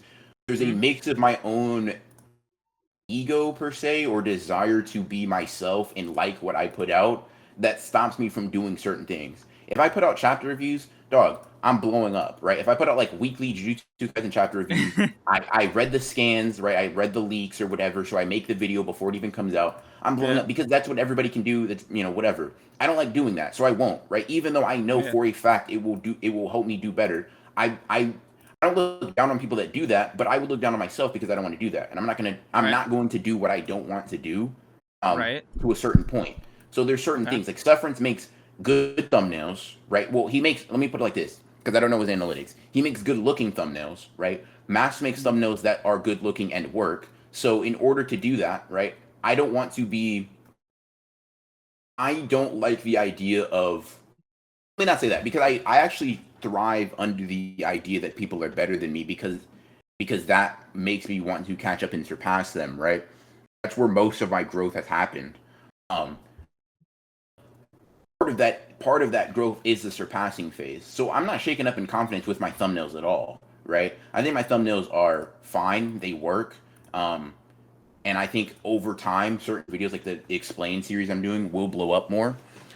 So I'm not worried. I'm not like, oh no, this thumbnail contest shook up my confidence. I just know I can do better, so I'm deciding to do better. It's the same thing with my editing, right? I wasn't as public about this, but starting from like probably 2 months ago, maybe 3 months Mm-hmm. ago, I was like, damn, my editing's kind of whack, right? So I took inspiration from like gaming channels with like the quick cuts, the super fast editing, the like somewhat Mr. Beast, like I'm never holding on one single image or frame for more than 10 seconds. If a manga Mm-hmm. panel's up, it's switching out in 5 to 10 seconds, no matter what, because that's Mm-hmm. what I've noticed keeps people engaged, and because of that, my watch Okay. time has gone up. Mm-hmm. And it's not because I was insecure about my content. It's just because I know I can do better, so I'll do better. But listen, I get what you're trying to say, but I how do I put this? I don't like that you can't base it off of what you see has worked for you. So, for example, right? Would you? You know what? I'll be more blunt. Let's look at your newest videos, right? Sure. I'm not gonna try to ignore the stuff, the explained for now, just because you were using those. You were meant to words. You were meant to supplement those with like regular uploads, but then you started moving. So like I know that, so like I won't count it. against you, I guess. But the whole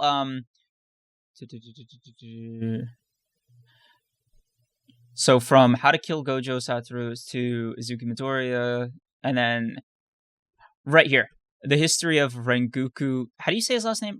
Kyujiro. I don't watch Demon Slayer because I got taste, so I don't really fucks with it like that. But listen, 3,000 views is not like a good video for you, yeah? Yeah. Like that's a fair assessment? Yeah. Compared to like the next, by the way, we see the video I see on your channel. It's also another Demon Slayer video. I think you should stop covering Demon Slayer. Why is that? Demon Slayer is carried by animation 8.5k views, and then the one before that is like 65,000, and the one before that is like 37,000. One of my Demon Slayer videos is at 103,000 though, so it's like.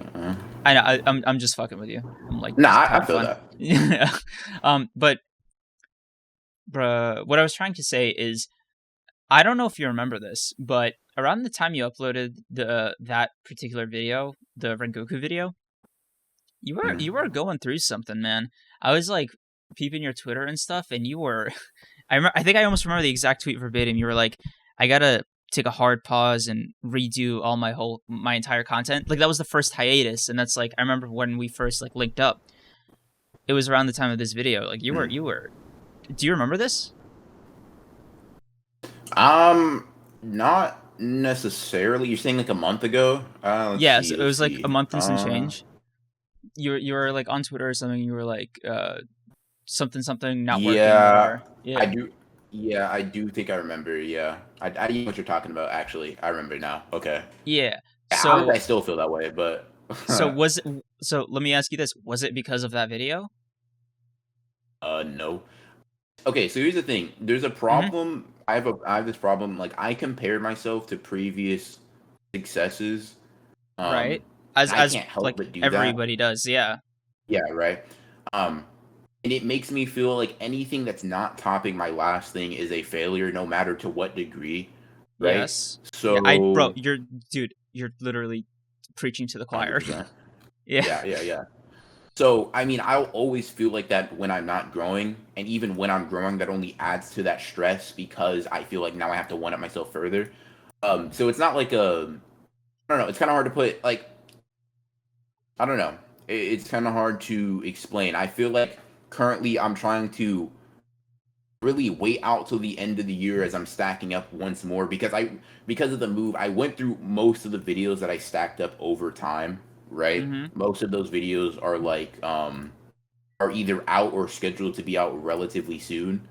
So what I'm doing again is I'm trying to, rather than take a break, put out videos regularly and make videos in the background to get ready for the upcoming year. I also the reason I feel particularly bad and still do kind of is because I felt like I set a goal for myself and hit nowhere even near it. What was the goal? It was I don't know. I posted on Twitter a while back, but I didn't pin it, so I have no idea. It was like at the beginning of the year, it was like 100K, right? Subscribers, and now I'm like what 30% way to that goal. Like I'm like, okay, that's disappointing. So I'm gonna set the goal even higher next year. Go for that. But it's a mixture of things, right? Like, YouTube is an inherently draining process to go through. I feel like so. Yeah. So, I don't know, dude. I feel like it's not fair to shoulder all the blame for a lot of what I would consider to be YouTube's inconsistencies as a platform, and not instability as a platform. Sure. There's just such an obscenely large amount that I think can be done better, explained better, or like even explaining something as simple as I know YouTube does this thing where they don't want to give creators more information because they think it'll be used for evil or whatever. But just something as simple, as basic as telling the creator, hey, your videos did this performance for X reason. And whenever they do that, they do bits and pieces of it here and there. Like when they have the little balloon on your analytics, which, by the way, every dopamine sensor in my brain lights up when I see that little fucking balloon. Love it. Huh. But you know the one Yeah, I'm and I talking know about. what you're talking about. Yeah. Yeah, or that 1 out of 10. All I want to see, or when you hover over a click-through rate on a recent video, all I want to see is just that, but like on a grander scale. I want it to be like when I go over a video that I think personally flopped, or that YouTube considers flops, that's like all gray or all red. I want them to tell me exactly why. I literally want them to be like, yo, your thumbnail was shit, or the topic. Don't they do that already? You don't think? No, because it's never like, for example, I want them to go as far as to say they're not watching it because the topic you picked is like nobody cares right now, and then like shit like that is what I mean. But I think really, like the only thing, like the what do you call it? The dream feature that I want YouTube to have, that I think will literally, I will simp for this platform. Like on my knees, dude. I will be shameless, like in doing so. I will be a shill, 100%, if they add this feature. And I've mentioned this before on episode 2 of the podcast. A/B testing. If they do native A/B testing on this fucking website, I will literally delete all my other social medias. Because that's a wrap at that point, right? Because all you literally have to do is, if you're like a company or something, and I think this is why they won't do it, but like if you're like a company, or if you have like enough resources, time, or insanity, you spend however much time, effort, energy on one video. You just choose a random video or every video, and you're like, okay, let's have 30 different thumbnails for this, a bunch of variations of titles, and we're going to mix and match until we find the right combination that maximizes the performance of this video. And then boom, you have the best version of that video that there possibly can be forever. Like in perpetuity and throughout the universe, whatever. So what I think, and this is gonna sound so fucking stupid, but what I think the end result of that process is going to come back to, like, if you're an Anituber, it's going to come back to a character in the center with an unimposing background. I mean, it, like, I'll tell you what, if that's the case, right? If you go through that entire process, like you, BR, right? You go through that entire process, you have 2-3 months set aside to focus on this one video as like your big experiment, right? And you find the perfect combination of title and thumbnail and tags or whatever, and it performs the way you envision it to perform. And it ends up being like just that. Are you just gonna like call it a day and be like, yeah, I've finally gotten this thumbnail down. I'm done. I'm only gonna make this forever. No, because I've done that before and it sucks. So I'm not doing that. Yeah. So I guess my beef is when not everybody has those. I feel like not everybody has those reservations though. No, like, here's the thing, right? The point I'm trying to make is that they don't have a choice, right? Whether you want to make that thumbnail forever or not isn't up to you, because at some point the meta is going to change yet again, and then it'll be characters on the right side of the screen or some shit like that. Like, there's no permanence to this thing as far as, oh yeah, this is like a really good thumbnail, this is a really bad thumbnail. No, to me it's like, you have to understand, a thumbnail serves such a super specific purpose. You're not making fucking artwork, right? You're not like Da Vinci, right? Because, dude, I'm telling you, the thumbnails I commissioned, they were fucking beautiful. I sent them to you. They were great. They were dog shit in analytics because they were terrible thumbnails. Because all thumbnails are supposed to do at the end of the day is get people to click your fucking video. And to me, my problem is if you go out of your way to make the most, like, perfect thumbnail imaginable, it's then YouTube's responsibility, because you've done your job, it's then YouTube's responsibility to push this thing out to as many people as can, like, even fathom, like to hold a phone. Like it should literally be the first thing you think about when you wake up. I know that sounds extreme, and I'm exaggerating, but you get the point I'm trying to make. I understand. So, like, what's the I'm trying to do final thoughts on this in a way that seems succinct. There's the only objective is to find the current meta. It's not to, like, that's the craft to improve, not making the thumbnail itself, if that makes sense. I mean, it can be for sure. I mean, if that is strictly because I think it just depends on your goal with YouTube, right? Some people, including myself, are willing to bottleneck the speed or like the rate at which they succeed, or maybe even the heights to which they can grow in order for having that freedom of enjoyment, of experimentation, and things of that nature, right? So, like, if your end goal is strictly, I want to have the most views possible, sure, I think at the end of the day, it's only to find the current meta. But I don't think, like, for me at least, the reason I want to be a YouTuber, right, isn't just because I like making videos. That is part of it. But it's because I want to be able to do what I like doing, right? Mm-hmm. And, not starve to death. So, Yeah, bro, I'm such a it's huge not fan of not not starving. starving to death. Yeah, Facts, bro. Yeah, that's like, it's got to be like top 10 things I do. But yeah, man. in any case, right? To me, it defeats the purpose of being a YouTuber if I am just clocking into a job, but instead of a regular boss telling me, it's Google, it's YouTube, right? But they already That's do. why. Is So basically, like I said, like obviously YouTube has like a little like has quite a bit of I don't even say negotiating room. There's a lot of things you have to adhere to, right? But Mhm. that willingness to adhere to those things, for me at least, goes up to a certain point, right? Because I've already gone down the road of doing whatever works and only doing that, right? It gets boring and it gets like super draining. So I'm not doing that. I will do what works up to a certain point, and I'm willing to mix in what I want to do as well, right? So Right. it's a mixture of that. That's why, like, for example, you asked me, oh yeah, why not take from like the most popular?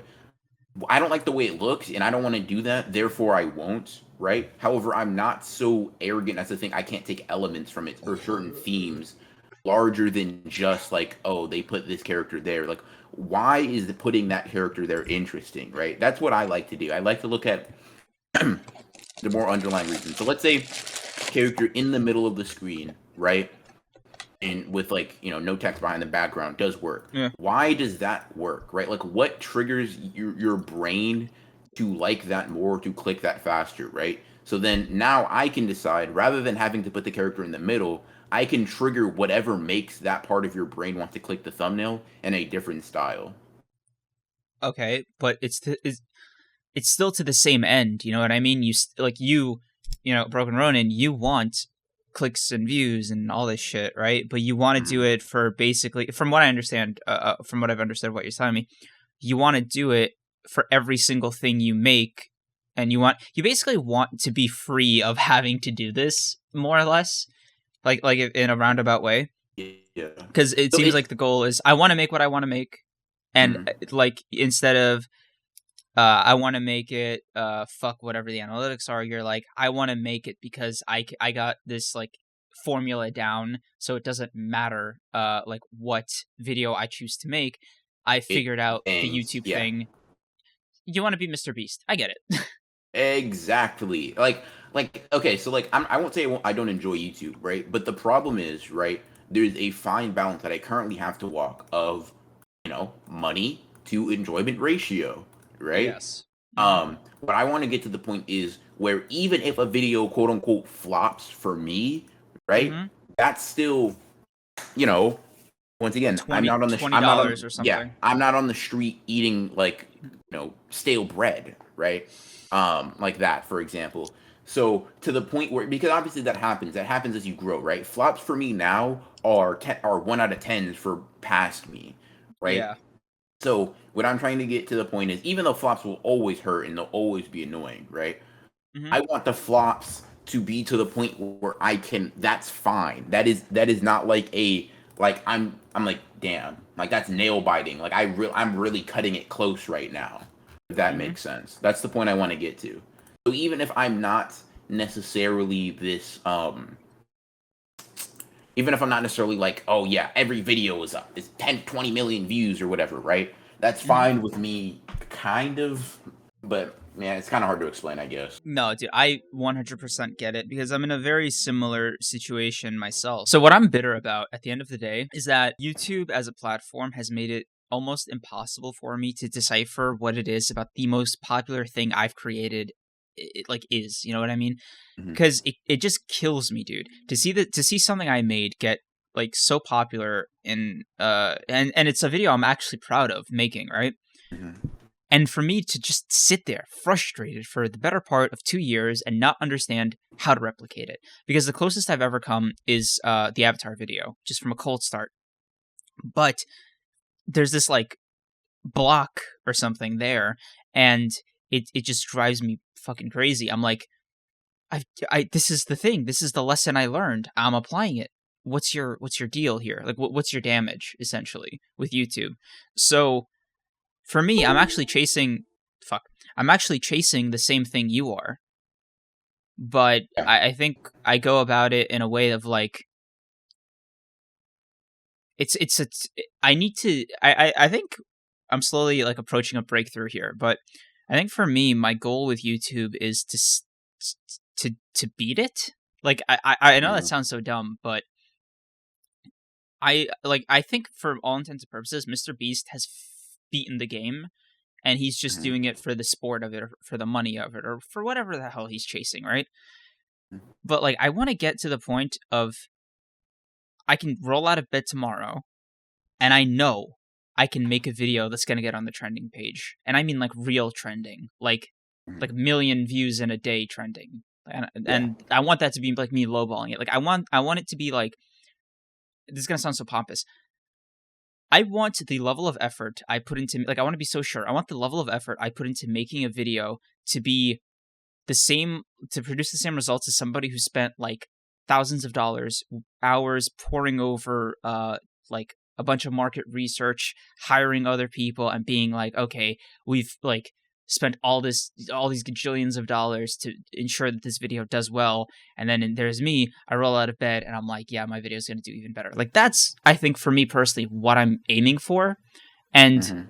the frustration is just that there's something there, and I every time I feel like I'm scratching the surface of it, YouTube does something to just pull it away or tell me that what I'm doing isn't working.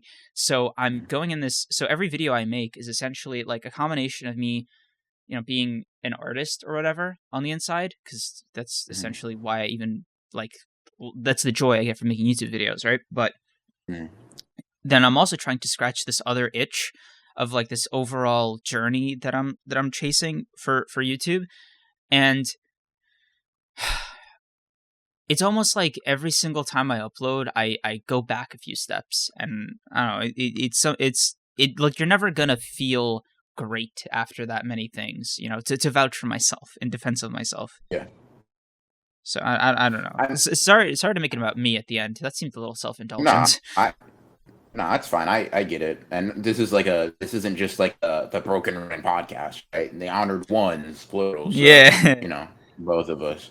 I mean, I 100% get it. I'm personally 100% okay with putting my all into every video. I just need to get to the point where I know I can do that and not go hungry.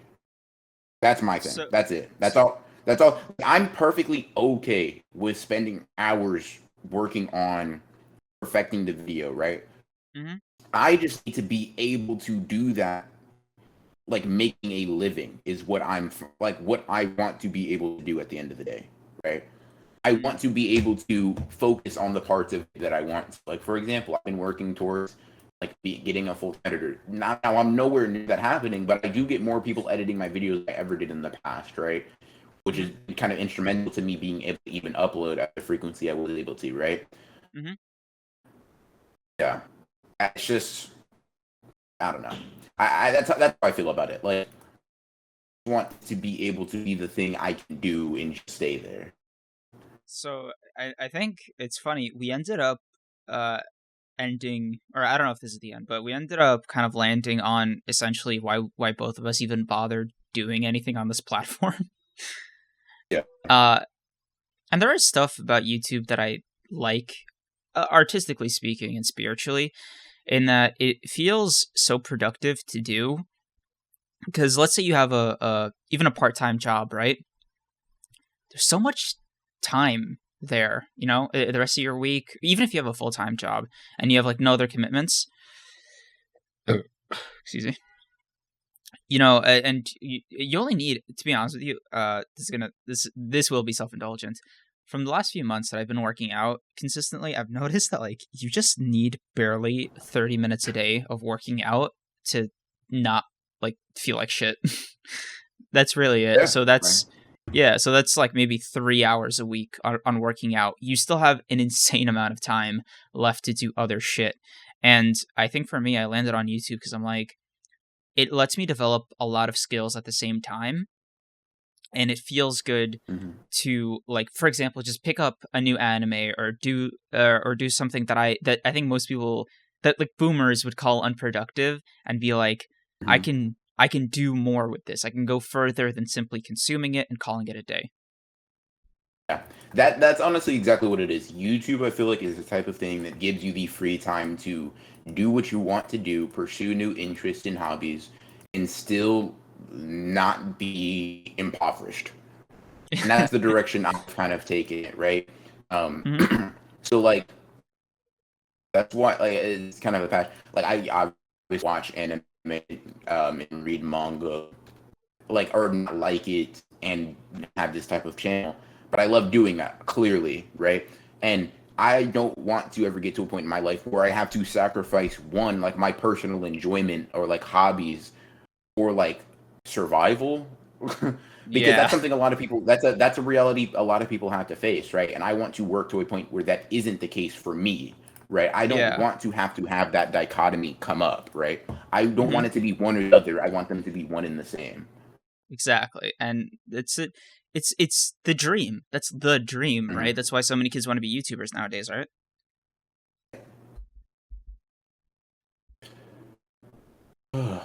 Man, Did you hear that? what happened? That I said, that's the dream. That's why so many kids want to be YouTubers nowadays. Yeah, yeah, yeah. I did. I just let out a sigh of like I don't know. It was just kind of like not reminiscing, but more like thinking about future stuff. Yeah, Sense. it's never fun, right? To go that deep into your own Yeah, it is a little weird, isn't it? Like it's like, I mean, I think these things, but I don't necessarily know that I think these things. Yeah, and it feels weird to articulate it to another person. And this version of us that's being recorded is going to be saying it again and again and again and again and again to however many people listen to this, and it's going to sound just as organic or just as bizarre or just as weird. Because for me, right, I'm only ever going to listen back to this podcast like once, and that's when I do the Hmm. timestamps to it. Like, Hmm. even in editing, I don't really edit the audio. All I do is just go and pick out the parts that I mark down as, oh, I need to cut this for whatever reason. Like, maybe we talked about something that we don't want people to know about yet, or we got like accidentally revealed like a personal detail that we don't want people to know about. It's like a bunch of details like that, right? And Hmm. uh it's strange to have this dialogue out loud, because I don't know about you, but like this is such a personal thing, right? Like Yeah, it these are is very. yeah, these are very personal thoughts and feelings and stuff that we have about how we live our lives, and yet it still feels like something to put out there, because you're not alone in it, right? Yeah. Especially in like aspiring Anitube, which, bro, I'm surprised there's no like giant fucking group chat of all like Anitubers. I feel like I don't know that. I feel like I could get. I don't know. Na- I feel like they could get toxic, but I don't know. Maybe I'm yeah, just bro. being pessimistic. I know what you're thinking. It's called Twitter. Yeah, yeah. I'm thinking of the way people interact on like. I'm like, wow, just knowing a couple of people that I know that are anti-tubers, like maybe like an anti-tube wide group chat would be mad, either Yeah, toxic or dead. I can't imagine like a mixture. bro. So somebody, if that ever happens, somebody's getting canceled. Like, I just feel it. There's no going around it, man. When you're like, for example, I think the most amount of damage you can do on Twitter if you get into like a public debate is get ratioed. I think it's speaking as somebody with Yeah, you better start. experience, You better stop getting into public debates with me, then, bro. Better start praising bro. Bleach and Naruto. Bro, I My ratio. I I told you this before. Every single time I open up Twitter, I choose violence. When violence chooses you, you're not going to be so happy.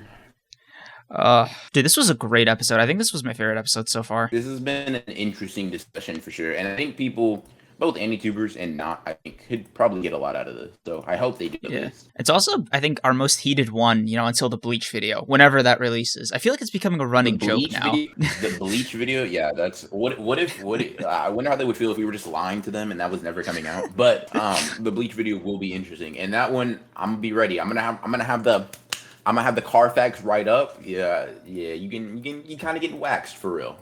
Bro, you don't understand. I said this last time. Bleach fans, I'm winning this for us. We're taking a W. PR, you have no idea. With every single delay of this Bleach video, I get more powerful. I was like rereading the manga for fun. Yeah, you can even ask Doofy to confirm this. I was shooting my video with him, and like for his channel, which should be out by the time this comes out. But on my second monitor, I was literally reading Bleach again, just for fun. Yeah, I reread the 1,000-Year Blood War arc last week, so I'm probably just gonna reread a few arcs. Yeah, you gotta prep. Yeah, you gotta prep. Prep my knowledge. Make sure you're. Anyways. Yeah, here in my garage. Do you have any like little things you wanna you just couldn't find a way to fit in that you just wanted to talk about real quick, like little annoyances? Like, I guess this is kind of wrapping up my whole things on the YouTube thing. I didn't mention this earlier, but I feel like. I don't necessarily think that everything is the YouTuber's fault. More the way I look at it is there's nothing I can personally do to change the way YouTube operates. Therefore, the best approach for me to take is to shoulder everything I can control and use that to better myself or do better in this space. So it's not necessarily sometimes like I argue from the perspective of not somebody who agrees with the way YouTube works, but someone who operates in that system and just has to play by those rules. I gotcha. Yeah, I think that's more than fair. I didn't mean to make it sound like I was like accusing you of simping for YouTube or anything along those lines. No, it's good. God, dude, I don't even want to promise that next episode's gonna be the Bleach episode. I'm too scared. Is it honestly? Is it? I don't even know. Like, I have no idea. We will have a Bleach episode eventually. Yeah. I think that's the best way we can put it. Someday, someday, right in the future, you guys will get a Bleach episode. That is the best way I can put it. Like, bro, I'm having trouble releasing my Bleach video, like and I don't know about you. I don't know if you've been running into delays in that department, but it's been annoying as fuck trying to get this thing out. Yeah, right now I'm just trying to juggle uploading regularly and making other videos that I don't plan on uploading for a while. I'm still trying to find that balance. It's kind of difficult. I'm telling you, bro, I want my old work ethic back, bro. I want those daily videos effort me back. I don't know where he went. I'm trying to go find where that at. Dude, I can't even. Your internal guts must have been like gross at that point, just trying to like keep your body functional. Yeah. I'm curious why you like stopped. Stopped going daily? Or just going that hard on the grind? Because you could have gone you could have been on the same grind if it wasn't, like I said, too toxic, but just uploaded them more sporadically. I mean, the thing is, for me, when I do that, it's inherently toxic. It's like I don't do anything but that, right? I don't talk like so. I have a very and I've acknowledged it. It doesn't mean it's better, but I've just acknowledged it. I start like I still talk to people, but I somewhat shut people out, like acquaintances and things like that. Periphery people, I shut people out because whatever. Like it's one or the other. I kind of get like a weird relationship with like sometimes I just won't eat because like whatever. And I know that's not good. I won't leave. Considering how you said you loved not starving to death. Yeah. But I'll just like ignore like basic things that I need for me to be a mentally and physically healthy person.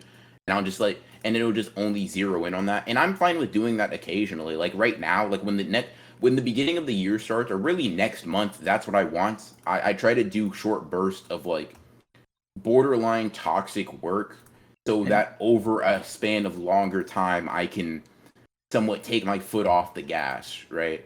So I'm not like next month. I'm probably gonna post like on a weekly basis, whatever. Less than I want, but whatever. And then the new year starts. I guess you guys can. I guess I can mention this. I'm gonna be posting on like at least this is the plan. I want to have a bunch of TikToks ready to go out in the upcoming Oh, year that's videos and what stuff I like wanted to that. talk to you about. I just remembered. Mhm. Thank you. Yeah, I saw that tweet, bro. I like on my Twitter feed. Tell me about this TikTok thing. You've piqued my interest because I've tried it before and I have so many fucking opinions. Yeah, I I want to mean, get into this. so I have a TikTok for my channel. I Right? posted on it before. It did fine. Like, okay, let me see. Let me go on it right now, real quick, just so I can see. Is it Like literally one of just the broken running? yeah, it's at broken_Ronin. All right. So some of the things, one of the videos got 81,000 views, another one got 33,000, another one got 43,000. So it's not bad. I didn't post often. Well, I'm gonna probably when I start again, I'm probably going to scrub all of these videos, like just delete them and start anew because I didn't post that many. Um, my goal is I want to make a mixture of content that's just clips from my channel and TikTok exclusive content because the goal is right. I guess you guys get privy to my Hey, I goal just next followed year you. as well. Appreciate it. But I want to grow a lot next year, right? Like next year's Yeah. like for me my make it or break it year, right? Wait, what do you mean break it, dude? You gonna quit YouTube? I'm not gonna quit YouTube, but I'm gonna be what 19. I'm gonna be older. I'm gonna be kind of getting into that moving phase of my life. I think When getting my own place, type of stuff. when's your birthday? July. Damn, dude, you got a So late what? birthday. Yeah. So my goal, my plan has always been end of next year. I need to, even if I'm not actually in a new spot, I need to be able to be there financially, right? Um, so whether or not I Doug, move is a different story, but I need to be there, and I'm currently nowhere near there, right? That's why I mean make it or break it. Like, not that I'm gonna stop by any means, but I will have to supplement YouTube with like, a job or something like that, and that's not my optimal like situation. mm, But so December is gonna be like I keep everything as normal right now, and then mm-hmm. I'm working on shit background too. You want to like do all the prep work right in December, Yeah. bro? This is the shit I'm talking about, dude. You provoke me all the time.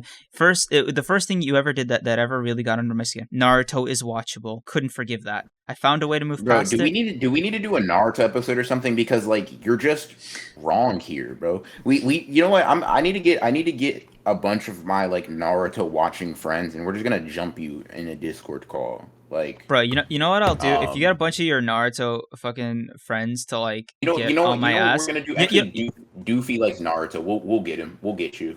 bro, We'll beat you up on literally, objectivity and Naruto. if you guys supervise me, we can do like fucking live streams where I'm like watching Naruto in front of you and I'm like complaining to your guys' face while we're watching. I think it'll be fun.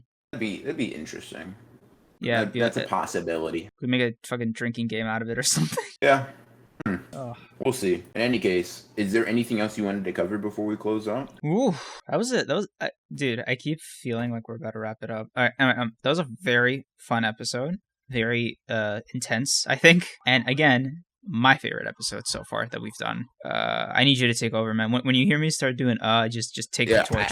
I got just you. straight I up. got you. So the best episode yet being done. I think this is where we're gonna end off. If you guys did enjoy, make sure to subscribe not only to this channel, but to me and Kreams' channel because we both make amazing content. Yeah. Obviously, we're gonna be posting here on a weekly basis, so you guys will have hours upon hours of content to enjoy if you guys stay here.